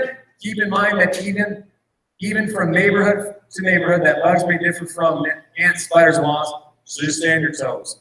So just make sure. We're going to go over the intro right now with what the intro is going to sound like, but we want to make it very clear to everybody is make sure that you memorize and make sure that you stick to the script. There's too many times where myself, Tom, Shannon, Josh, whoever goes out to the areas, we want to put a little bit different approach to it. We're not saying that's a bad thing to do, but we want to make sure that you stick to the script and then just add a little bit of your own characteristics to it, how you feel comfortable saying it. Okay?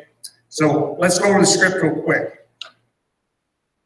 Got jazz us up a little bit. Okay, so here's the intro. So obviously smile. Hey, how are you?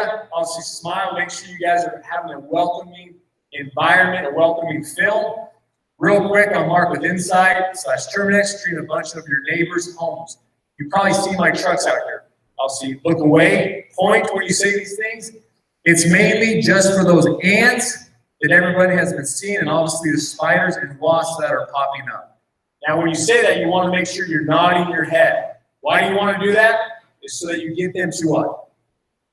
Agree with you. You want to make sure that they're on your same page. You want to create that home field advantage that we've been kind of talking about. Okay, if you can get it done, when I got my trucks out here today and tomorrow, I can get it done really cheap.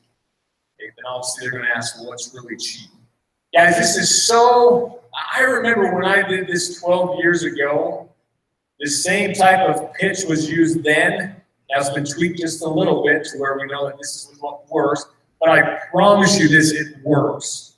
And if you can get this pitch down now, I promise you, you'll be that much better, and you're not going to have that learning curve as much. If you get the VTP 5 down, I promise you, you're going to get these numbers to that 188 that we kind of talked about as far as selling side of things. Guys, it's so critical that you understand just the importance of what you try to do here. It's trusting the process. And a lot of times people want to reinvent the wheel, but the wheel's already been invented. And we just got to trust the process and just go and do. Work your hours and get a good night's sleep. Do these habits that are going to make you successful. And if you can do that, then there are going to be some great, great things that happen. Obviously, Andrew and I don't know if Tom Shannon want to kind of introduce, but I just want to say adversity and things kind of just they pop up. And I'm so grateful to have the opportunity to do the things that I'm able to do. I'm very thankful for. I'm grateful for the opportunity I get to work with Tom and with Shannon. Grateful for the opportunity I get to work with Josh. And this gratefulness kind of comes from doing hard things and doing things that might get me out of my comfort zone with it. So, guys, the commitment that I have to you is this. If you can get this done before, obviously, this next big March 3rd, our next manager meeting, just in the next about 5 weeks, learn the pitch, get the pitch down, send the videos that you need to your managers. I promise you that you'll get to that next level. You'll feel that much more comfortable, and that confidence will be portrayed on the doors. Andrew's obviously going to come up and speak to us about what he does to sell 1,200 accounts, serves over 1,000 of them. Don't shake your head. You don't know the exact number? Yeah, but listen to him, guys. I look up to Andrew more than Andrew probably knows. I know he's had a lot of adversity.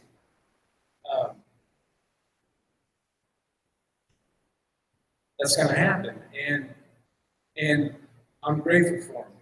You know, I'm very grateful for him, and he's been a big inspiration to me and to a lot of people in the company. And so I'm grateful for the opportunity to learn from him, to listen to him, and do the things that will make me a better person and a better sales rep as well. Again, guys, we're going to have a phenomenal year. I'm super pumped to start the training manual process with everybody through the modules and to do all these things. But if that's, I don't think I got anything else. Let's give it up for Andrew and go from there, guys. Thank you.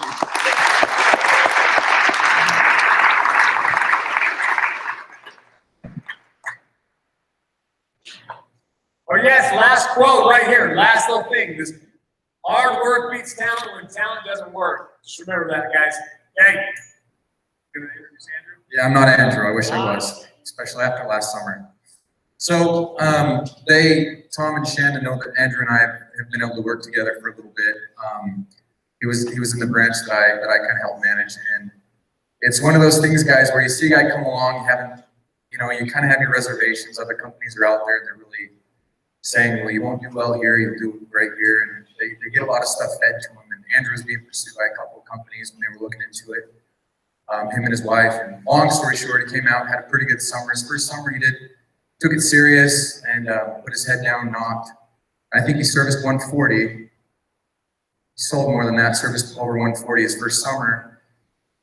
And in my mind, I'm like, I knew that, a lot of the guys, that's kind of how it starts, but I knew he's gonna be good, and that's a good summer and something to be proud of. And then as I kind of got to talk to him a little bit more and see that he was serious about this, there was just a transformation that took place with everything that he did. And I mean, I'm not going to elaborate too much or sit here and talk more than I need to. But you won't meet a better guy that deserves it more and took it. You know, nobody I've ever met has taken it more seriously to attain a goal that he set for himself. I mean, when he told me he wanted to go out and service 1,000 accounts, because we had just had another guy that he worked with. I mean, it was no joke. He went out the second summer, did, you know, or I think it was the second one, and did a few hundred or whatever, and then he did 6 something, service 6 something, you know, before he went out and did 1,000. He told me 1,000 was his goal, and I was just like, okay, you know, because you start to see some of the guys do it, but he ate, slept, drank, like it's all he thought about. He took it serious. It was in his mind. He committed to it. You know, to give you the details, but super good guy, and a guy that he definitely never forgot about why he was out there, his why, and Tom will get into that. But this is a guy that, you know, he hates the spotlight. He's doing us a favor by being, you know, willing to talk to you guys. He's a super humble guy, but you'll get a chance to hear kind of where he went with it and exactly, or excuse me, you know, how he chose to make it his goal and to get there. And that's what this is all about. So without further ado, go ahead and pass it over to Andrew. Give him a round of applause. He had a long night.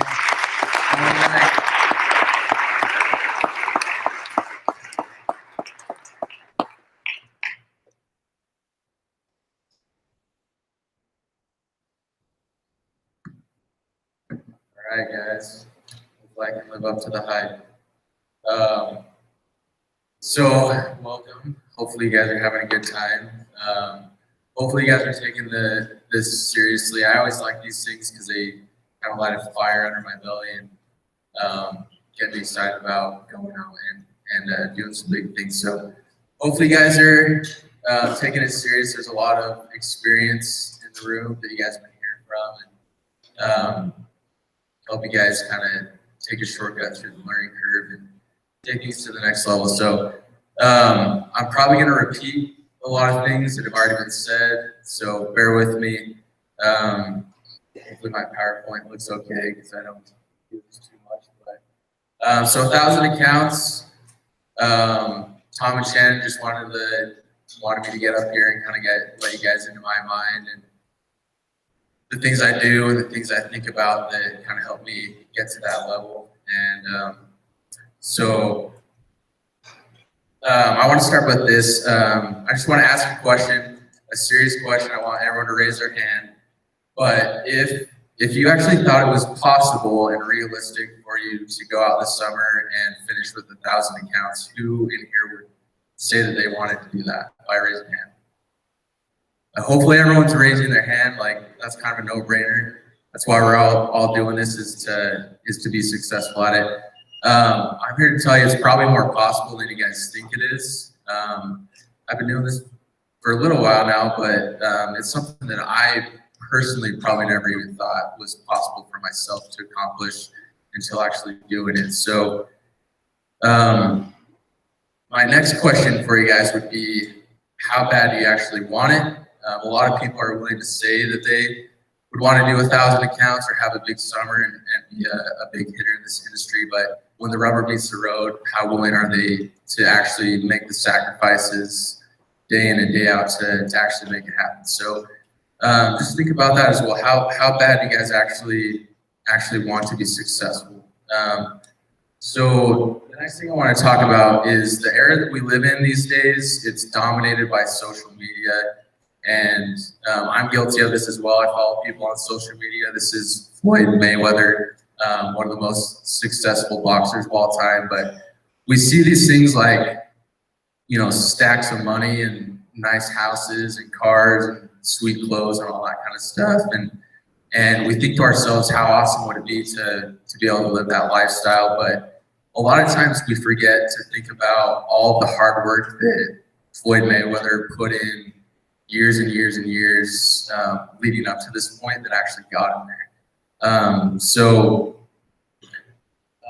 And I really like this picture. I found it online. I don't know much about ballerinas, but I love just like the illustration that it gives to us that most people in life want to be successful. I don't think you could ask anyone they would tell you that they don't want to be successful in life. But where a lot of people struggle is when they actually see what it takes to get there, to get to that point.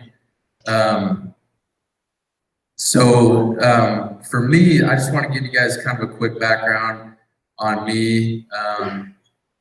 I've been doing this for 5 summers, so I've been doing it for a crazy long time, not as long as a lot of these other guys. But so I've knocked on a lot of doors and gotten told no a lot of times. I get told no, just like everyone else gets told no. No one, I don't go into a neighborhood and get told yes all day long. I wish that was the case, but one thing that a lot of people wouldn't know about me is between my first summer and second summer, and then again between my second summer and my third summer, I didn't stop knocking doors in the off season. So in the off season, I found just like some small satellite TV company that had a door-to-door program, and so I kept knocking doors in the off seasons as well. And I just never stopped for 2 years straight. I just knocked doors every single day. It was just a part of me. And at this point, knocking on doors is just something that's numb to me. Like, I don't even think about it. It's just part of my life. So, but I would be out there in December, 2 days before Christmas, knocking on people's doors, trying to sign them up for satellite TV. It'd be snowing. It'd be like 12 degrees outside. I'd have like 3 coats on, 2 pairs of pants, a couple pairs of socks, gloves. But it didn't stop me. The sun went down at like 5 o'clock, got pitch black. But it was something that I was dedicated to, and I knew that it would help me in the long run to where I really wanted to get to. So that's just something that I kind of had to pay the price. No one's going to really see that now. A lot of people just see the numbers that are next to my name, or really any of these reps that do a lot of accounts. You don't see all the doors that they've knocked on to get them to that point. So you got to be willing to pay the price. If it's your first or second or third summer and you see these reps that are putting up huge numbers, don't get discouraged with yourself, wondering, don't get down on yourself. Don't think that you can't get there one day. So again, I just ask you, how bad do you actually want it? Success isn't going to come without paying a price. Let's see here. So for anyone that does know me, I'm kind of the type of person that likes to fly under the radar. I don't want the spotlight, kind of like Kellen was saying, but when people actually do find out who I am and kind of put the name to the face, I always get asked the same exact questions by people. The main one is, what are you saying to people on the doors that's helping you sell so much? And usually my answer is the exact same to everyone. It's probably the exact same thing that you guys are saying. If I gave you guys my pitch right here, right now, it probably wouldn't sound any different than the one that's in the manual. So it's not a matter of what I'm saying. There's people that have been in this industry for a really long time, probably since I was still peeing the bed. They've been knocking on doors selling pest control. So you don't have to worry about what to say anymore. They've already figured it all out. It's all in the manual. There's no magic pitch. Like I said earlier, I get told no by people some days just as much as you guys do. It's, everyone's going to get told no. There's not some magical thing to say that it's going to get everyone on board. But, and like Mark said, you don't have to reinvent the wheel, guys. Don't overthink it. Just stick to the basics. The more simple you can be, the better it's going to be for you guys. So, but what I do want to focus on is more of what's being done to breed success. And I really like that video that Mark showed about Steph Curry. Just, again, all the things that he's doing behind the scenes to be one of the greatest basketball players in the league right now. And so what are the things that are being done? And this is just things that have worked for me. Hopefully you guys can kind of take this into your own lives and it'll be successful for you guys.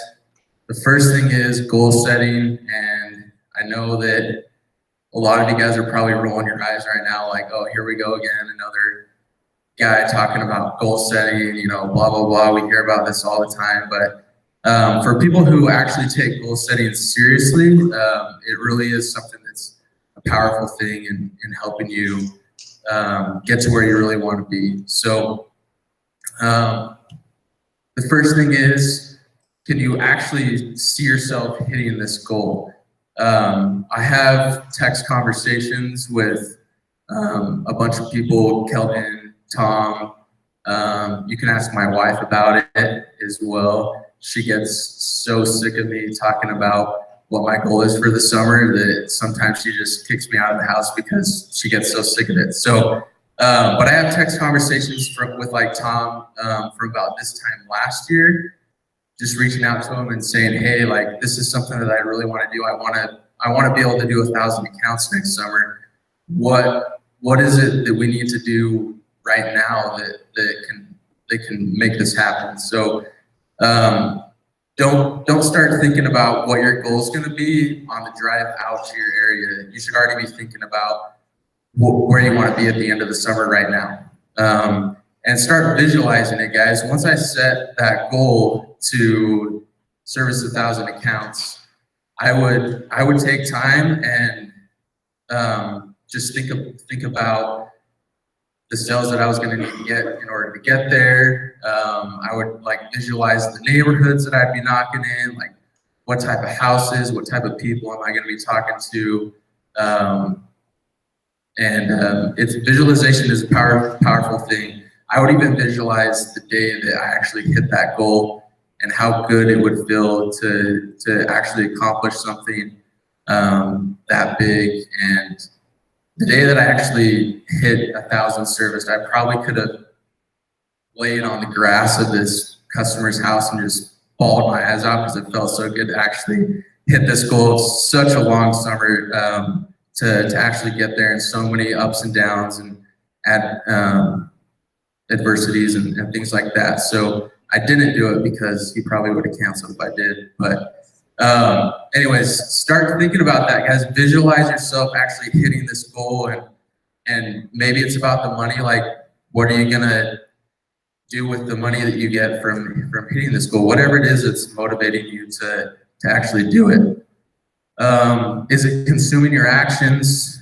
This one's pretty big as well. If your goal is, if you're serious enough about your goal, it should be driving your actions on a daily basis. Are you going to bed at a decent hour? Are you waking up at a decent hour? Are you getting on the doors at the right time? Maybe if the day's going well, are you skipping a lunch? I personally don't take lunches anymore because I feel like I could get a sale or two within that time. So I put Cliff Bars in my pocket and I knock from 10 a.m. until 9:45 at night, and I don't stop. And to a lot of people, maybe that sounds hard, but you surprise yourself with how easy it gets after you've done it for a while. So your body gets used to it, but is it consuming your actions? Are you actually doing things on a daily basis to reach this goal that you've got? One thing that I also do, and you can ask my wife about it, she hates it because she can't ever see what she's doing in the mirror with her makeup every morning. But as soon as I get to the apartment that we're staying in for the summer, I'll go into the bathroom, and on the mirror, I'll write whatever my goal is up on the mirror, and I'll put a tally mark for every single sale that I need to get in order to hit that goal. And it just keeps it on my mind. It makes it real to me that steps need to be taken to hit it. And every time one of those accounts gets serviced, I erase a tally mark off of the mirror, and it keeps me accountable to that goal that I've set before the summer started. So the next thing is, are you dedicated to it? There's going to be a lot of hard days during the summertime. The summer's long. There's going to be hot days. it's going to rain. Maybe you get the cops called on you. We've all been there and done that. But the days that everything seems to be going wrong, how dedicated are you to make that day worth it and still stay out there and knock on the doors and make the steps you need to hit your goal that you set for that day? So are you dedicated to it? Does it drive you? Those ones kind of go hand in hand. And then are you devastated if you don't reach it? Because it didn't really matter to you that much if it doesn't make you devastated to not hit this goal. If I had gone home from the summer sitting at like 800 or 900 accounts, it would have eaten me up inside. I never would have forgiven myself for not finishing what I started and servicing 1,000 accounts. And I don't want to get too much in my personal life, but there was a lot of reasons why I could have stopped a lot earlier than I did. But it meant so much to me to hit this goal for me and my family that that chose to finish it out. And so how much do you actually care about that goal? And then when you're reaching a goal, it's always better to play with the lead than to come from behind. And what I mean by that is when we all get out there for the summer, we have these awesome goals in our minds. And as the summer goes on, it feels like we just keep digging ourselves a bigger and bigger hole, and that goal seems further and further out of reach. But those days early on in the summer that maybe a day is going really good for you, and you feel like it's going good enough that you could stop knocking an hour earlier that day and go home and relax and feel good about what you did. But those days early on in the summer where you could stay out an extra hour and get an extra cell or two and give yourself a lead on your goal, give yourself a cushion so that when those bad days come around, because again, we're all going to have those bad days, you know that you're still on pace to be able to hit this goal. So don't leave it to the last month. You know, if your goal is 400 accounts this summer, don't be at 200 accounts with a month left and have to get 200, because then you're just going to give up on your goal. And so do everything you can early on in the summer to put yourself where you're at, where you need to be. The next thing that I want to talk about is consistency. And so success comes from small actions done every single day. And anyone that is successful in their career, their work field, or whatever, if you sat down with them and picked their brain, I can guarantee you that they're doing things every single day on a consistent basis that's leading to their success. I'm sure there's a lot of gym goers in this type of environment. So anyone who likes going to the gym and has actually seen their body make a change knows that you can't go from beer belly to six pack overnight. If you can, I'd love to find out how, because I've been trying to figure out how to do that for a long time. But anyone who knows that knows that you don't just get a six pack overnight. It takes months and months of hard work and consistency, going to the gym every day, eating healthy every day, which isn't always easy. The same thing applies during the summertime. You're not gonna, and that goes along with my next point, is a summer goal is reached by slowly chipping away at it every single day. It's kind of like, sorry, my mouth's kind of dry, but it's kind of like chopping down a tree. You just chop one swing at a time, and eventually you're gonna chop down the tree. So you're not gonna get 400 cells in one day, or even a week, or even a month. It's going to take the entire summer, so don't take every day for granted. Make sure that you're putting in the work every single day on a consistent basis to be able to reach where you want to be. So get a morning routine.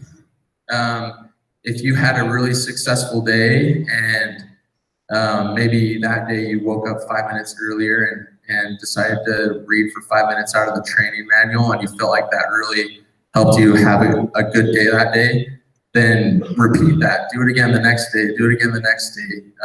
Find out whatever it is that puts you in the mindset to be successful that day and do it every single day. And then my biggest piece of advice for people is get on the doors early and get on the doors at the same exact time every single day. For me, if I wasn't on the doors by at least 10:30 in the morning every single day, then I started to get really anxious. And it's the days that you wait to get on the doors that turn into crappy days. Because some guys will go to correlation, they'll get out of correlation, you know, talk around with their buddies for a while, joke around, play around, they'll get in their car group, start driving out, but then Mike needs to fill up with gas. You stop at the gas station, run inside, grab 2 of those monster canisters just to get the motor going or whatever you got to do. And then before you know it, it's 1 o'clock in the afternoon before you've actually knocked on a door. By that point, I've already been on the doors for hours, probably have a sale or 2 under my belt. I have actual names to drop of people that I've talked to and sold. My technicians in the neighborhood servicing the jobs.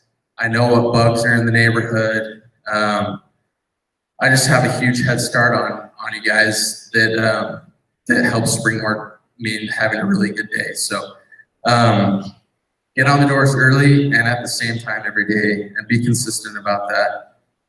And then let's see. So next thing is momentum.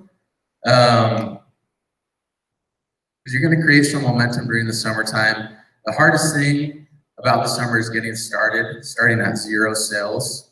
Getting those first handful of sales is probably the hardest thing because before that, you haven't seen any fruits of your labor, I guess you could say. So the hardest part is getting it started, guys, going out there and grinding and getting those first couple sales. But why would you want to stop a boulder from rolling down a hill that you've already spent so much energy getting to start rolling? So this is what I mean by that. Like, say you go out and have a monster day, you know, your best selling day of the summer. You've worked super hard. Maybe you got on the doors really early that day, and you spent so much energy pushing and pulling and prodding at this boulder to start getting this thing to start rolling down the hill. And then the next day, you justify it. You say, hey, like, I worked so hard yesterday. I had a huge selling day. You know, maybe I'll just take it easy today, and I'll get on the doors a little bit later. What was the point of that day you had before if you just stopped all that momentum that you got yourself the day before? So it just takes way too much energy, guys. It's easier to have, so yeah, going to that point. So it just takes way too much mental and physical energy to start and stop all summer long. So when you've got momentum, keep your momentum and, you know, go work even harder the next day yeah, that's how people get burnt out, is they just keep starting and stopping all summer long. It takes too much energy. So big days are easier to have when you had a big day the day before. So you come home after a big day, you're feeling really good about yourself. You know that your pitch is really good because you sold a lot of people that day.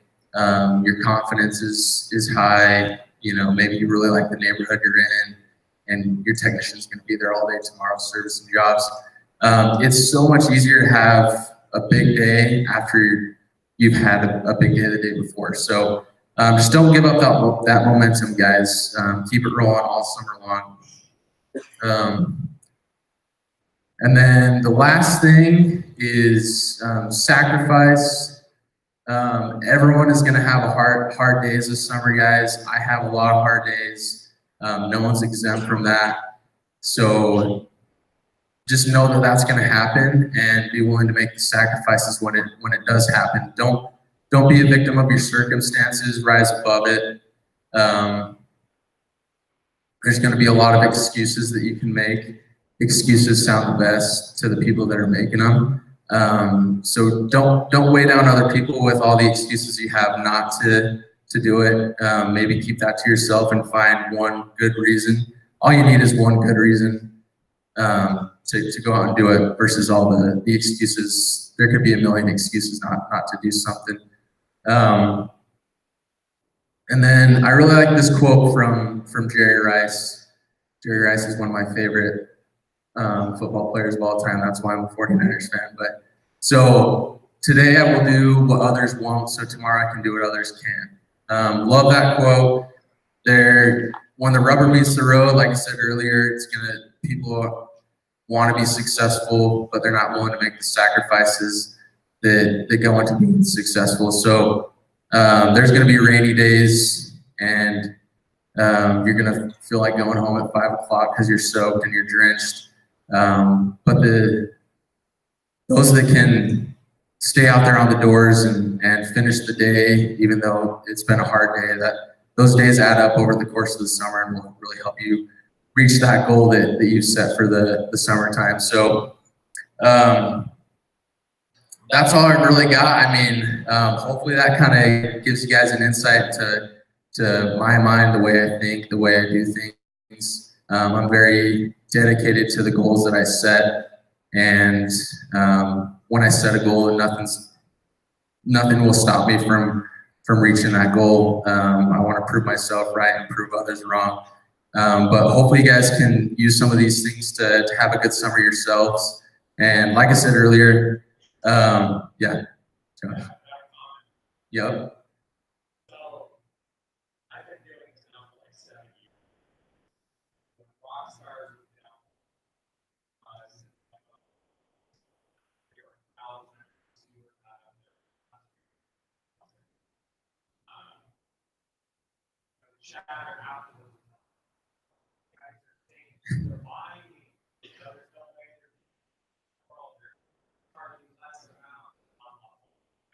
Yep. Me personally, I'm not with this last summer, 2 full days. I've never, honestly, knocked as hard as I am with this dude. So what I got from that is I know you have to fill in time and stuff like that, but it's time, it's effort, sacrifice. I mean, I couldn't drink Advil fast enough after I knocked with him because, like, running it works. So our word second is every account that this dude did was straight up textbook. There was nothing told me. I'm not like saying it's my own.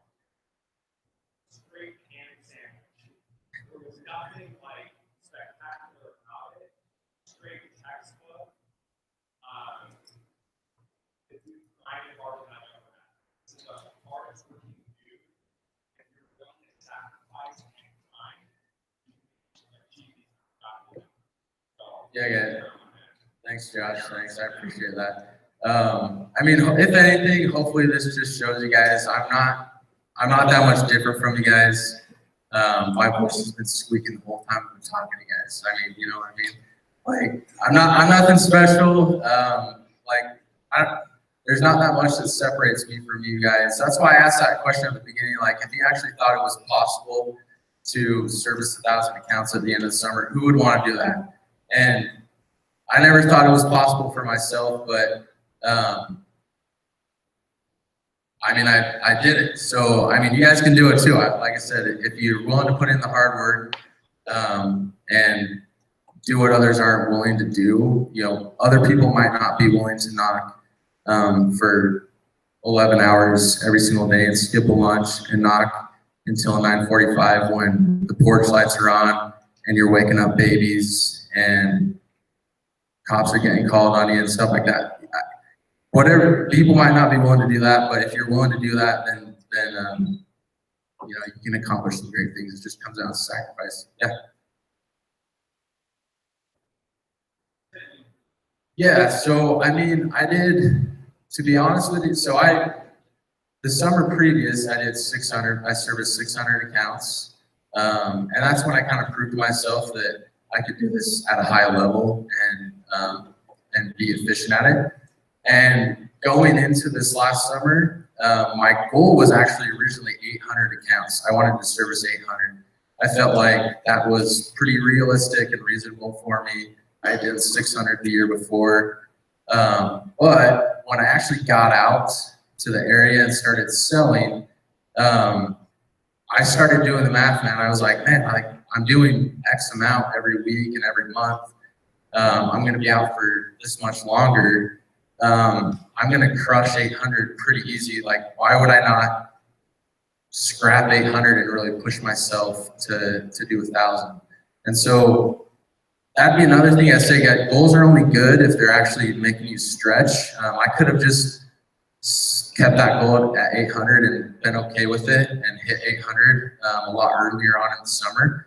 But I made the choice early on to change the goal and to really stretch myself. And it actually took me longer than I thought it would. I actually had to knock into like the first week of September to be able to do it. But like I said earlier, it's something I was dedicated to, and it would have devastated me at that point to not hit that goal. So, yeah. Yeah.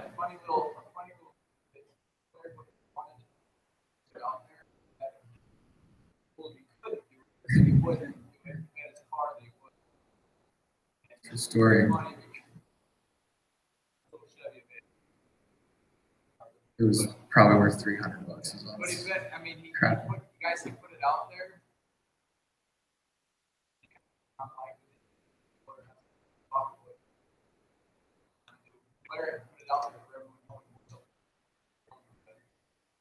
A little fire underneath it, they just started to go. It's awesome.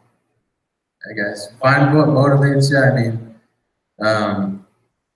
yeah, I don't know. Find what motivates you. I love it when people tell me that I can't do something. It just helps me push a little bit harder to prove them wrong. I'm a pretty competitive person, so I hate when someone beats me. So yeah, but I guess, I mean, are there any other questions before I sit down? And hopefully it's, yeah. So, I mean, this summer's gonna be a little bit different. I've got some other plans going on as well that might take some time away from my time on the doors. But I mean, I don't want to take a step backwards. So, I'll shoot for 1,000 again this summer. So we'll see, guys. Yeah. If I was knocking I'll go year round and go for 2 all year. Yeah.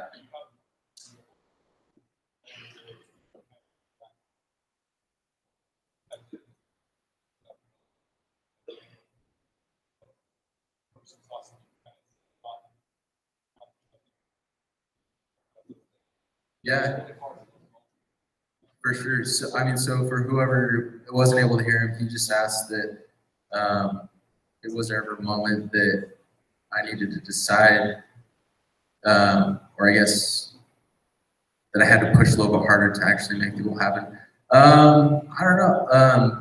I always thought the goal was possible. I mean, like I said, there's going to be hard days that maybe I felt like I got a little bit behind on my goal or whatever, or had a bad week or whatever. But I just feel like again, consistency, just being consistent. I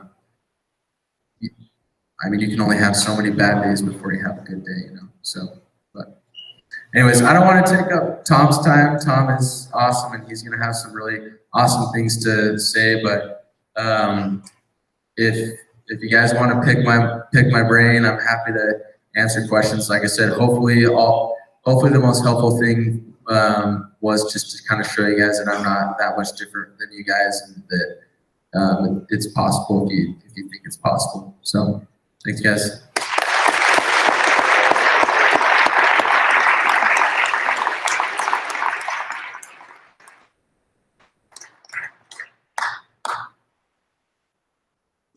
What a stud Andrew is. What a humble, great guy.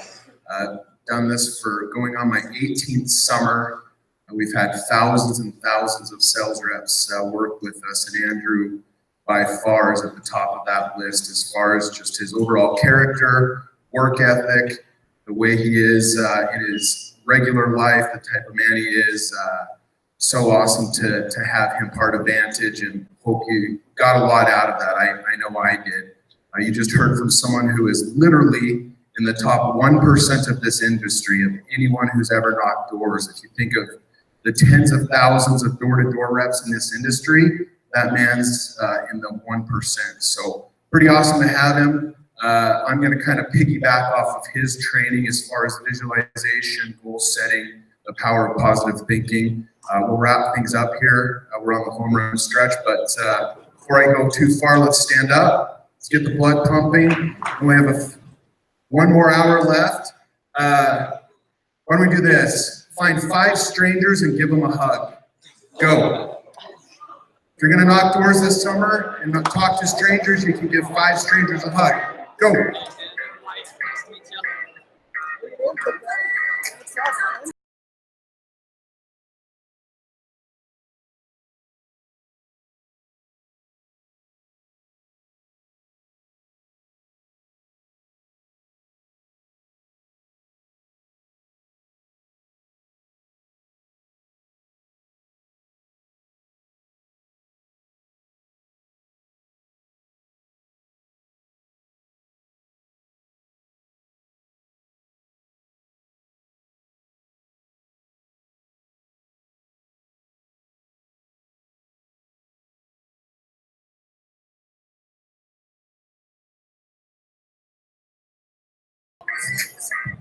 Okay, take a seat.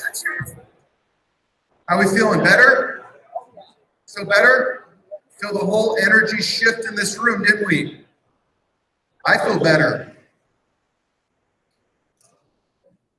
We've had more 1,000 account reps work for us than any other door-to-door company out there in the pest control industry. Where we had 2 guys hit it last year. Matt did 12 plus. Andrew did 1,000. Jeremy Rosenbaum did 900. Dave Burt did 800. We have some big hitters. Our top 10 is better than our biggest competitor, who has twice as many sales reps as us. We've got all of the tools that you need to hit your goals this summer and be successful.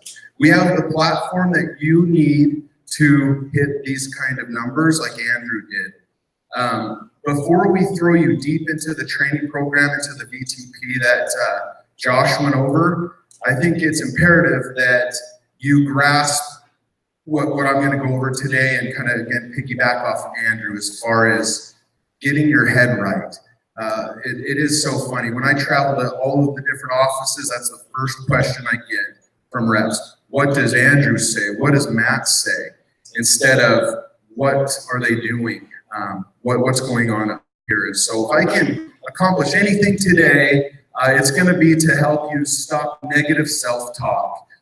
All of the doubts that we plant in our minds, all of the negativity that we always let creep in from naysayers. I'm not good enough, I'm not strong enough, I'm not smart enough, I could never do that. And help you shift your thinking into, I can do this, I will do this, I must do this, and just shift your thinking. You've got the ability to change your negative thoughts just like that. This room was, you guys have been here a long time, but did you feel your energy change when you got up and just gave 5 strangers a hug? Raise your hand if you felt a shift in your energy. You've got the ability to change your physiology in a split second, and it's a decision. You can stay negative, you can stay thinking about things, obstacles in your life, or you can think about positive things, and it's a decision that you can make. I'm going to kind of lead into a clip. I apologize to the managers because I played this a few months ago, but it's a video clip that will roll right into what I want to talk about. What are you afraid of?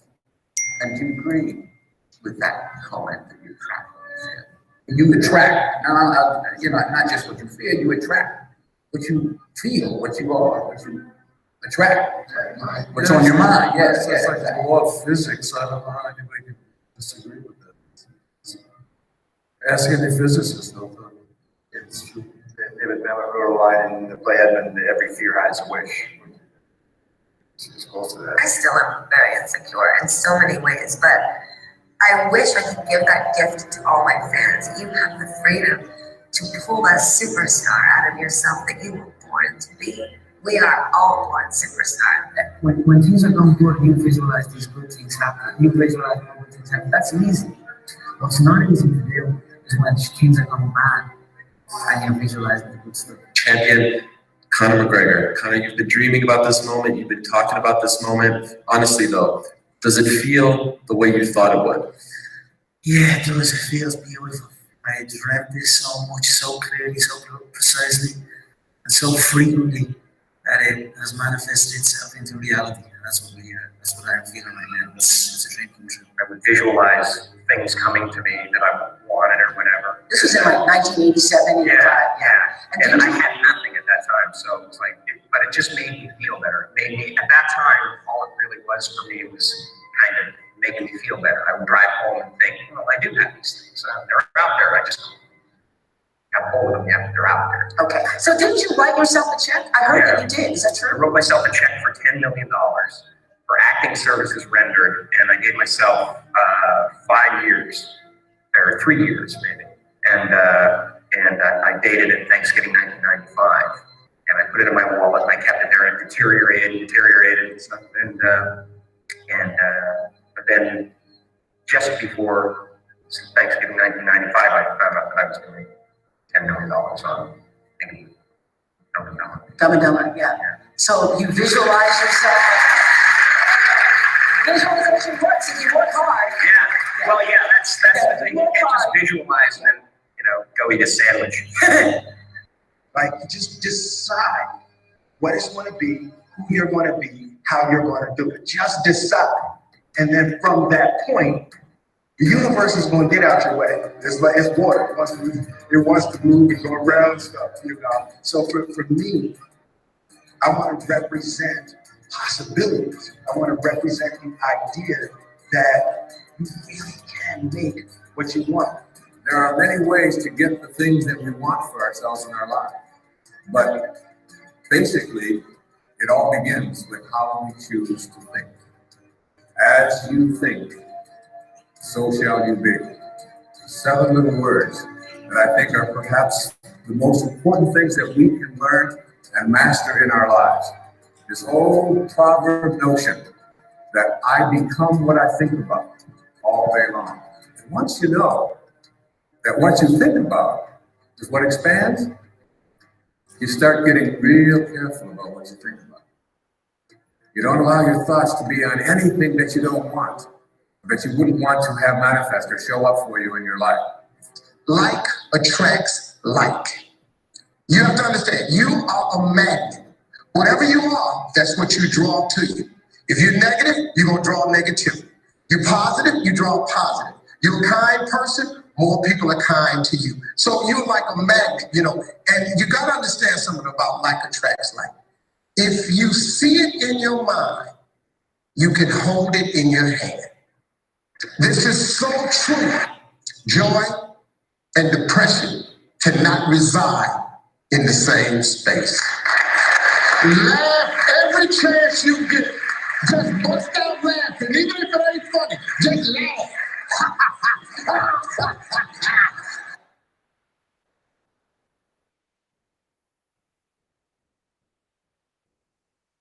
I love that clip. I've watched that dozens of times now. It's truly something I believe in. I've seen it work in my own life. I love the part where Conor McGregor, where he asked him, what does it feel like to be the champion? And he says, I've been here before. I've played this moment over in my mind over and over again, and it's manifested itself to me. I can imagine that's kind of what Andrew felt like, that he's already been there before. He knew what it was going to feel like to hit 1,000 accounts. He knew without a doubt he was going to service 1,000 accounts. When I got the text from Andrew telling me that was his goal before the summer started, not one doubt. I knew for a surety that he was going to hit that, because I know the kind of person that Andrew is, and that he would have never made a goal like that and not be willing to do what it took. The human brain does not know the difference between reality and fiction. It doesn't know whether or not something is actually real. In other words, it can't tell the difference between something you're thinking about and something that's actually happening. So we're gonna do a little exercise here. Everybody close your eyes, do this, bear with me, okay? Really think about what I'm gonna go over. Use your hands as actions, but really go to this place. So imagine you're in your kitchen, you go to your fridge, you open up your fridge, and there's a beautiful yellow lemon sitting on a shelf. Grab the lemon, reach for it, okay? Take it over to the counter, get out your cutting block, grab a knife. Now cut the lemon in half. Now grab one half of the lemon, pick it up, and start licking it. Now start chewing the pulp out of that lemon. How does it feel? Can you taste it? Okay, eyes open. Raise your hand if you got a bitter taste in your mouth from that. Okay? Did you really have a lemon? Nope. You convinced your brain that you were really eating a lemon and you got the reaction from that. Convince yourself that you're great. Fake it till you make it. The mind cannot tell the difference between reality and fiction. If you got your goal constantly on your mind, your brain thinks that's real. You're eventually going to manifest that. It's going to happen. Here's a visual of this. So my first summer I sold in Lancaster, California. And there's a big, long stretch of road between Lancaster and Los Angeles. And there's always accidents on that road. In a 6-month period, they had 12 fatal accidents on this long stretch of road because people would doze off and they'd fall asleep. And 10 out of 12 of the accidents on this major highway, they hit a telephone pole. Well, what's crazy is a telephone pole, they're 300 feet apart from each other in rural areas. So what are the odds? Think about that. If there's that big of a gap between telephone poles, that 10 out of 12 of the cars that went off the road ended up smashing into a telephone pole. Why is that? What do you think? It was the first thing they saw. They hit what they were looking at. When they woke up, that's what they saw. They drove right into it.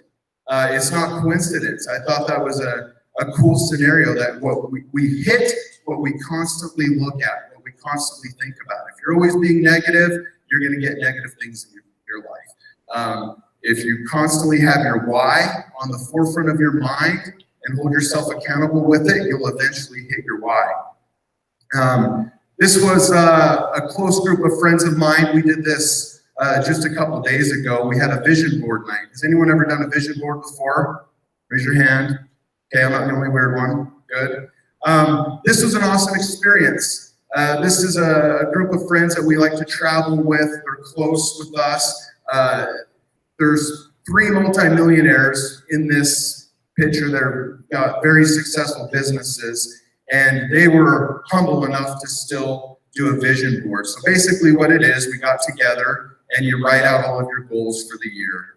Things that you want to improve on, whether it's spiritually or work out more, or a new house, or whatever it is. You find pictures of it and you put it on a board, and these pictures are supposed to kind of hold you accountable and drive you towards accomplishing these goals this calendar year. I'm really excited to see how this comes out. I've got it hanging in my room. And then we took the time to stand up and share our vision boards in front of the group and go through each picture one at a time and why we chose that and what it means to us. And so this is an awesome way to get started with visualization. I'm excited to see the results from this. The key to success: turn your shoulds into musts. Okay? A lot of us go through life doing shoulds. I should get up earlier. I should work out. I should do my homework. I should do this. I should do that. And then we end up shoulding all over ourselves. Okay, we go through life doing that. We need to turn our shoulds into musts. I must do this. I have to do this. I will do this. There's no option. I have to do this. What deadline comes up in the middle of April every single year? Tax season. All of us think about it beforehand. I should get my taxes done. But all of a sudden, we've got the clock ticking. Do we all end up getting our taxes done on time? Yes, it became a must. We got it done. But for along the way, it was a should. Raise your hand in here if you have a cell phone.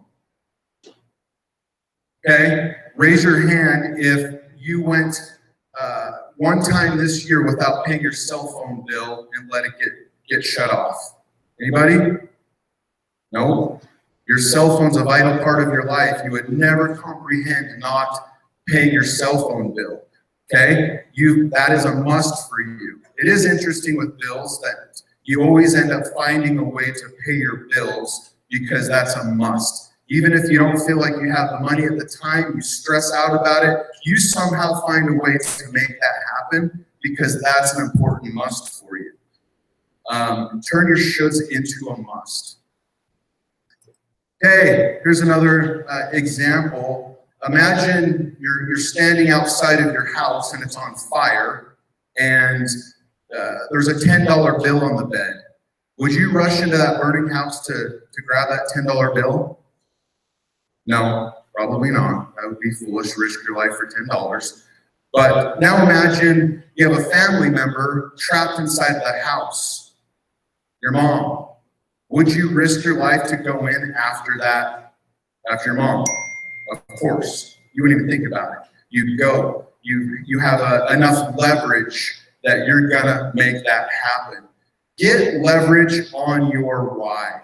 Every one of you that are going out this summer, you have a why. You have a reason why you're gonna go out and do this crazy job, why you're gonna sacrifice 4 months of your life, do something that most college kids your age aren't willing to do. You have a why.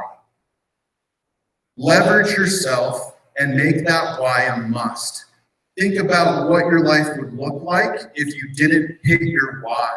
What kind of pain that would cause you in your life, what trials that would bring to you, but give yourself leverage. Andrew gave himself leverage. There was no question in his mind he was going to hit 1,000 accounts this summer. And trust me, if anyone had a reason to let off the gas this summer for personal reasons, it was Andrew. He did it. He stuck with it. He gave himself leverage. Make your why so strong that you're not going to ever give yourself excuses to not hit it.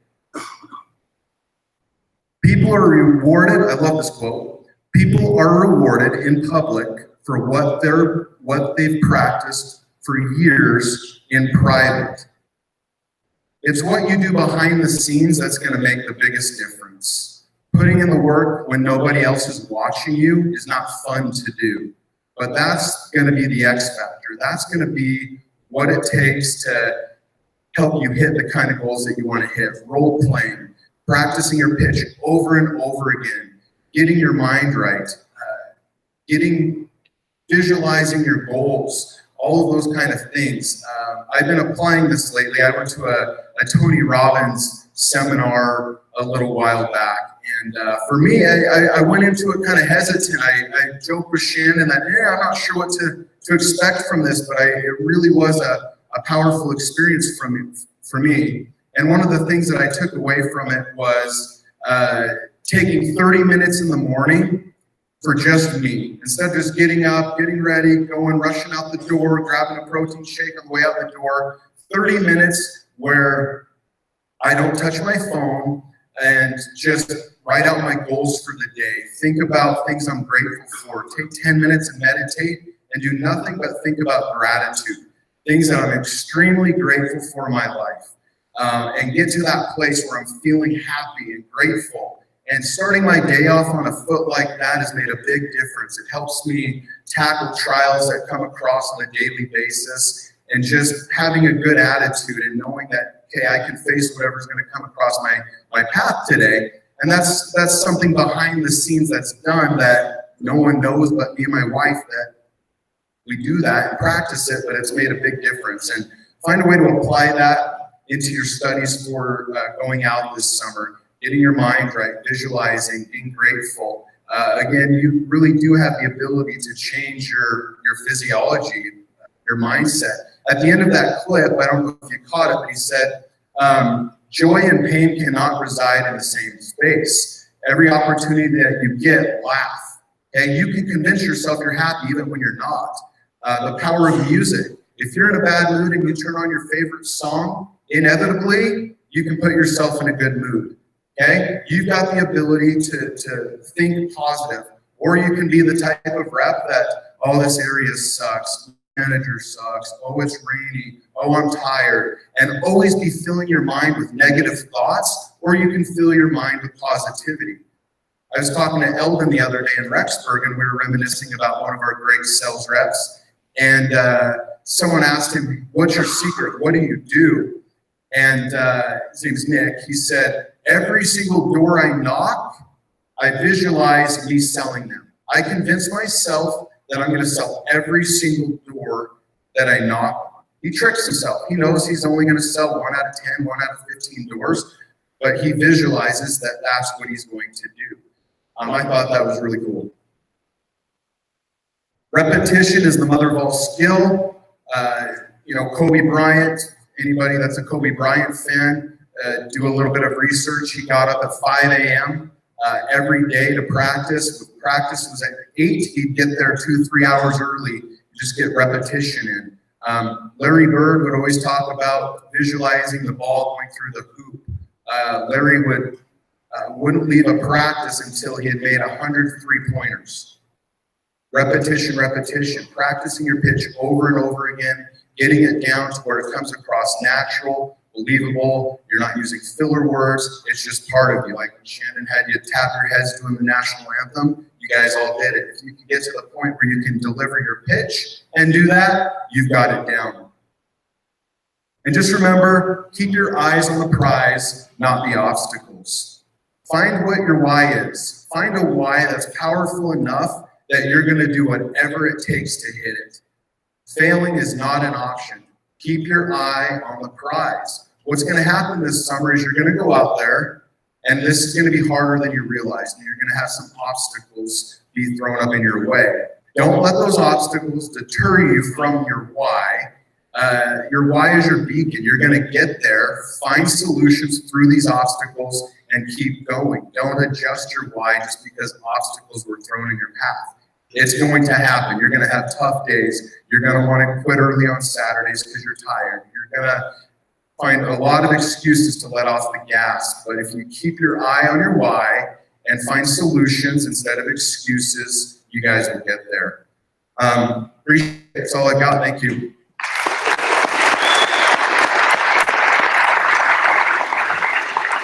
Raffle time. Is there anyone that doesn't have a raffle ticket because you haven't turned in your papers? Raise your hand. All right, go see Miss Aubrey back there. Right there. Oh,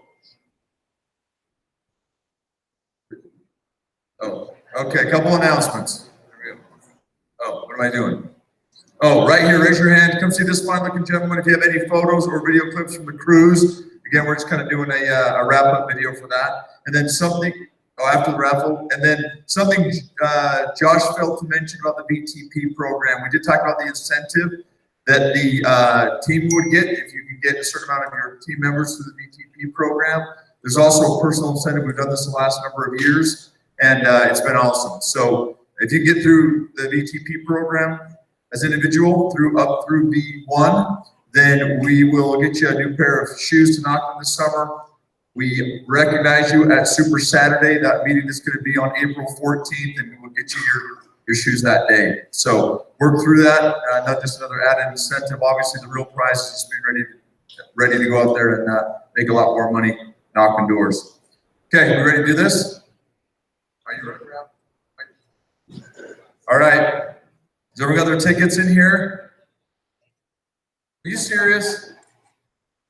Hurry up, Taylor. All right.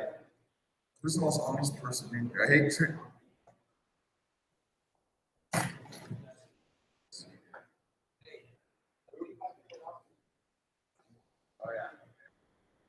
go, Levi. Come hold this up. It's like the tallest guy in here. Then you guys know I'm not cheating. I'm vertically challenged people. So no, you're not. No, you're. No, you're the holder. I'm the picker. All right, ready? What should we raffle off? Okay, let's go through this quick. Little first. Good. We got tons. It's gonna take forever. All right, $50 gift card to a bunch of restaurants. Date night stuff. Here we go. Ready? Are you guys visualizing this? Are you willing this to happen? All right, here we go. 387-918-4. Right on. Okay, who's my prize giver? Austin. Okay, there's the prize. All right, we'll do that again. There's another one of those exact ones. You guys can double date with him. All right, 237-917-5. Where are we at? All right, one more time. Oh, we've had what? Got right on. That's it. All right, dinner and a movie, more date nights. Where is it? $50 for dinner and a movie, and it is 237-917-3.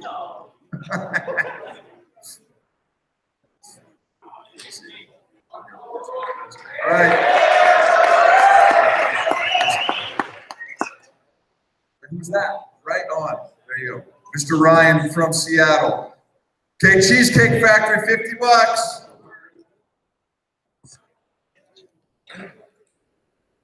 $237-907-3. Oh. Get on Tinder, find that special someone. Yeah, hey, by the way, I got an apology to make on the whole grinder thing. I swear on my kids' lives, I had no idea what that was, right? My brother's like, bro, what was that all about? I'm like, you know, I thought YouTube was kind of fun and cute, and Tinder if you want to get a little saucy, and then I'm sure it's a grinder like Naughty. He's like, dude, that's a whole different thing. That's same-sex stuff. So I had no idea. I don't do that. Married for 20 years. I did the old-fashioned way. But we are equal opportunity employers. So that's your thing. Fine with that. But I didn't mean to go there. There's not a more manly man in this room than this dude right here. Never. Anyway. All right. What is this? Best Buy, $100. 237-9151. Look at that short walk. Well done, sir. All right.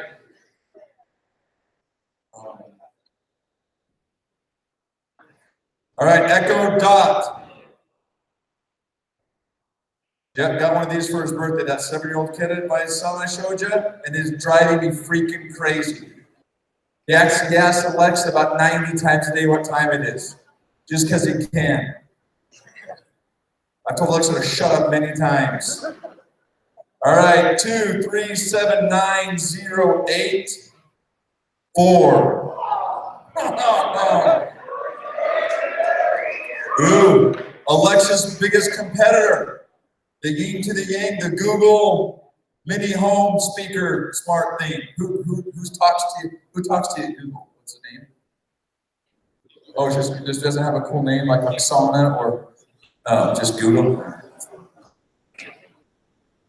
All right, 237-912-0.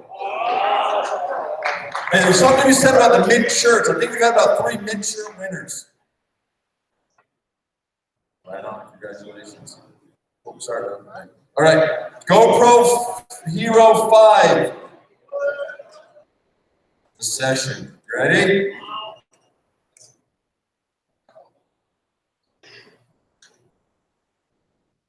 I almost read Office Depot. Everyone's like, whoa!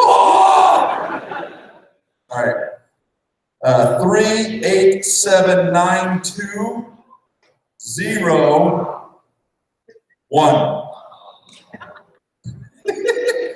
It's so negative in the room. Every number I say is like, oh. Okay, we're gonna change our mindset, all right? Like Tom taught, if you're still in it, then cheer until you're out of it, for heaven's sakes. All right, Power Beats 3 wireless headphones with 12-hour of battery life and a beautiful picture of LeBron James.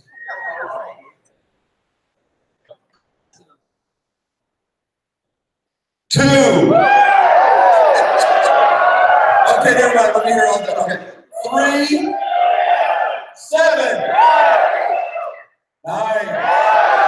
See the energy of 5 people. Okay, 0, 7, 1.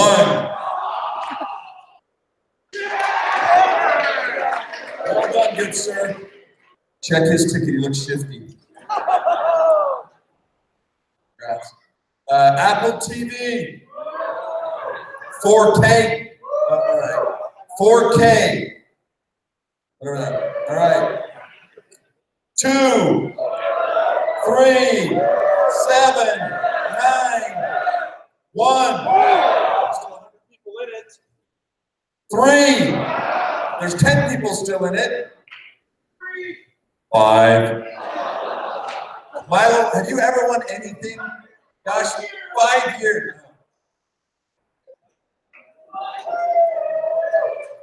All right. JBL speaker, charge 3 that can float in water or something. I don't know. But don't, yeah. I don't know.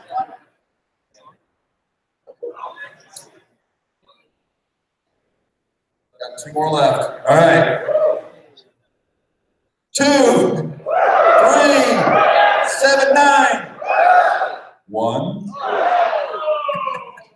4, 5. Got it from the back. Okay, this. All right, we got an LG soundbar and then the TV. Should we do them together? All right. This is my favorite thing to do. Just okay. Everyone stand up and sit down when you're no longer in it. All right. 2, 3, 7, 9, 0, 6, 7.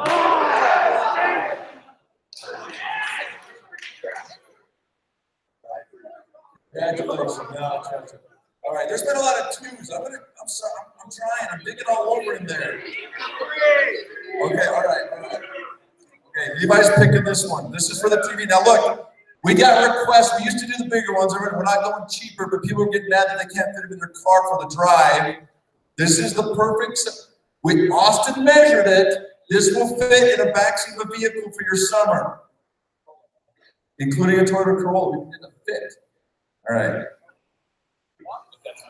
Everyone stand up. Okay. I've got all your attention because then I'm going to lose it. After this, we're done. A sincere thank you for being here today and for taking the time. I hope there were those takeaways. If you remember when I spoke at the beginning, we did a list of things that hopefully you leave this meeting with. And I hope that you do it, for real. It is so important to us that you drive home safe. So please, those roads are horrible. It hasn't stopped snowing from what I hear. Please take time. No rush, and there's no reward for getting there a half hour earlier. So please be safe. I honestly, I couldn't even imagine. We've been blessed over the years, thousands of reps, and I don't even know the millions of miles that we've had reps drive and have not had anything serious happen, and we want to keep it that way. So a sincere thank you for being here, for who you are, for giving us an opportunity to work with you. And let's go become better. We'll see you again April 14th for Super Saturday. Then we'll hug it out and get you out in the area. Okay, here we go. Oh, sorry. It's the 2s again. 2, 3, 7, 9, 1. I can't even look, it hurts too bad. 3, 9.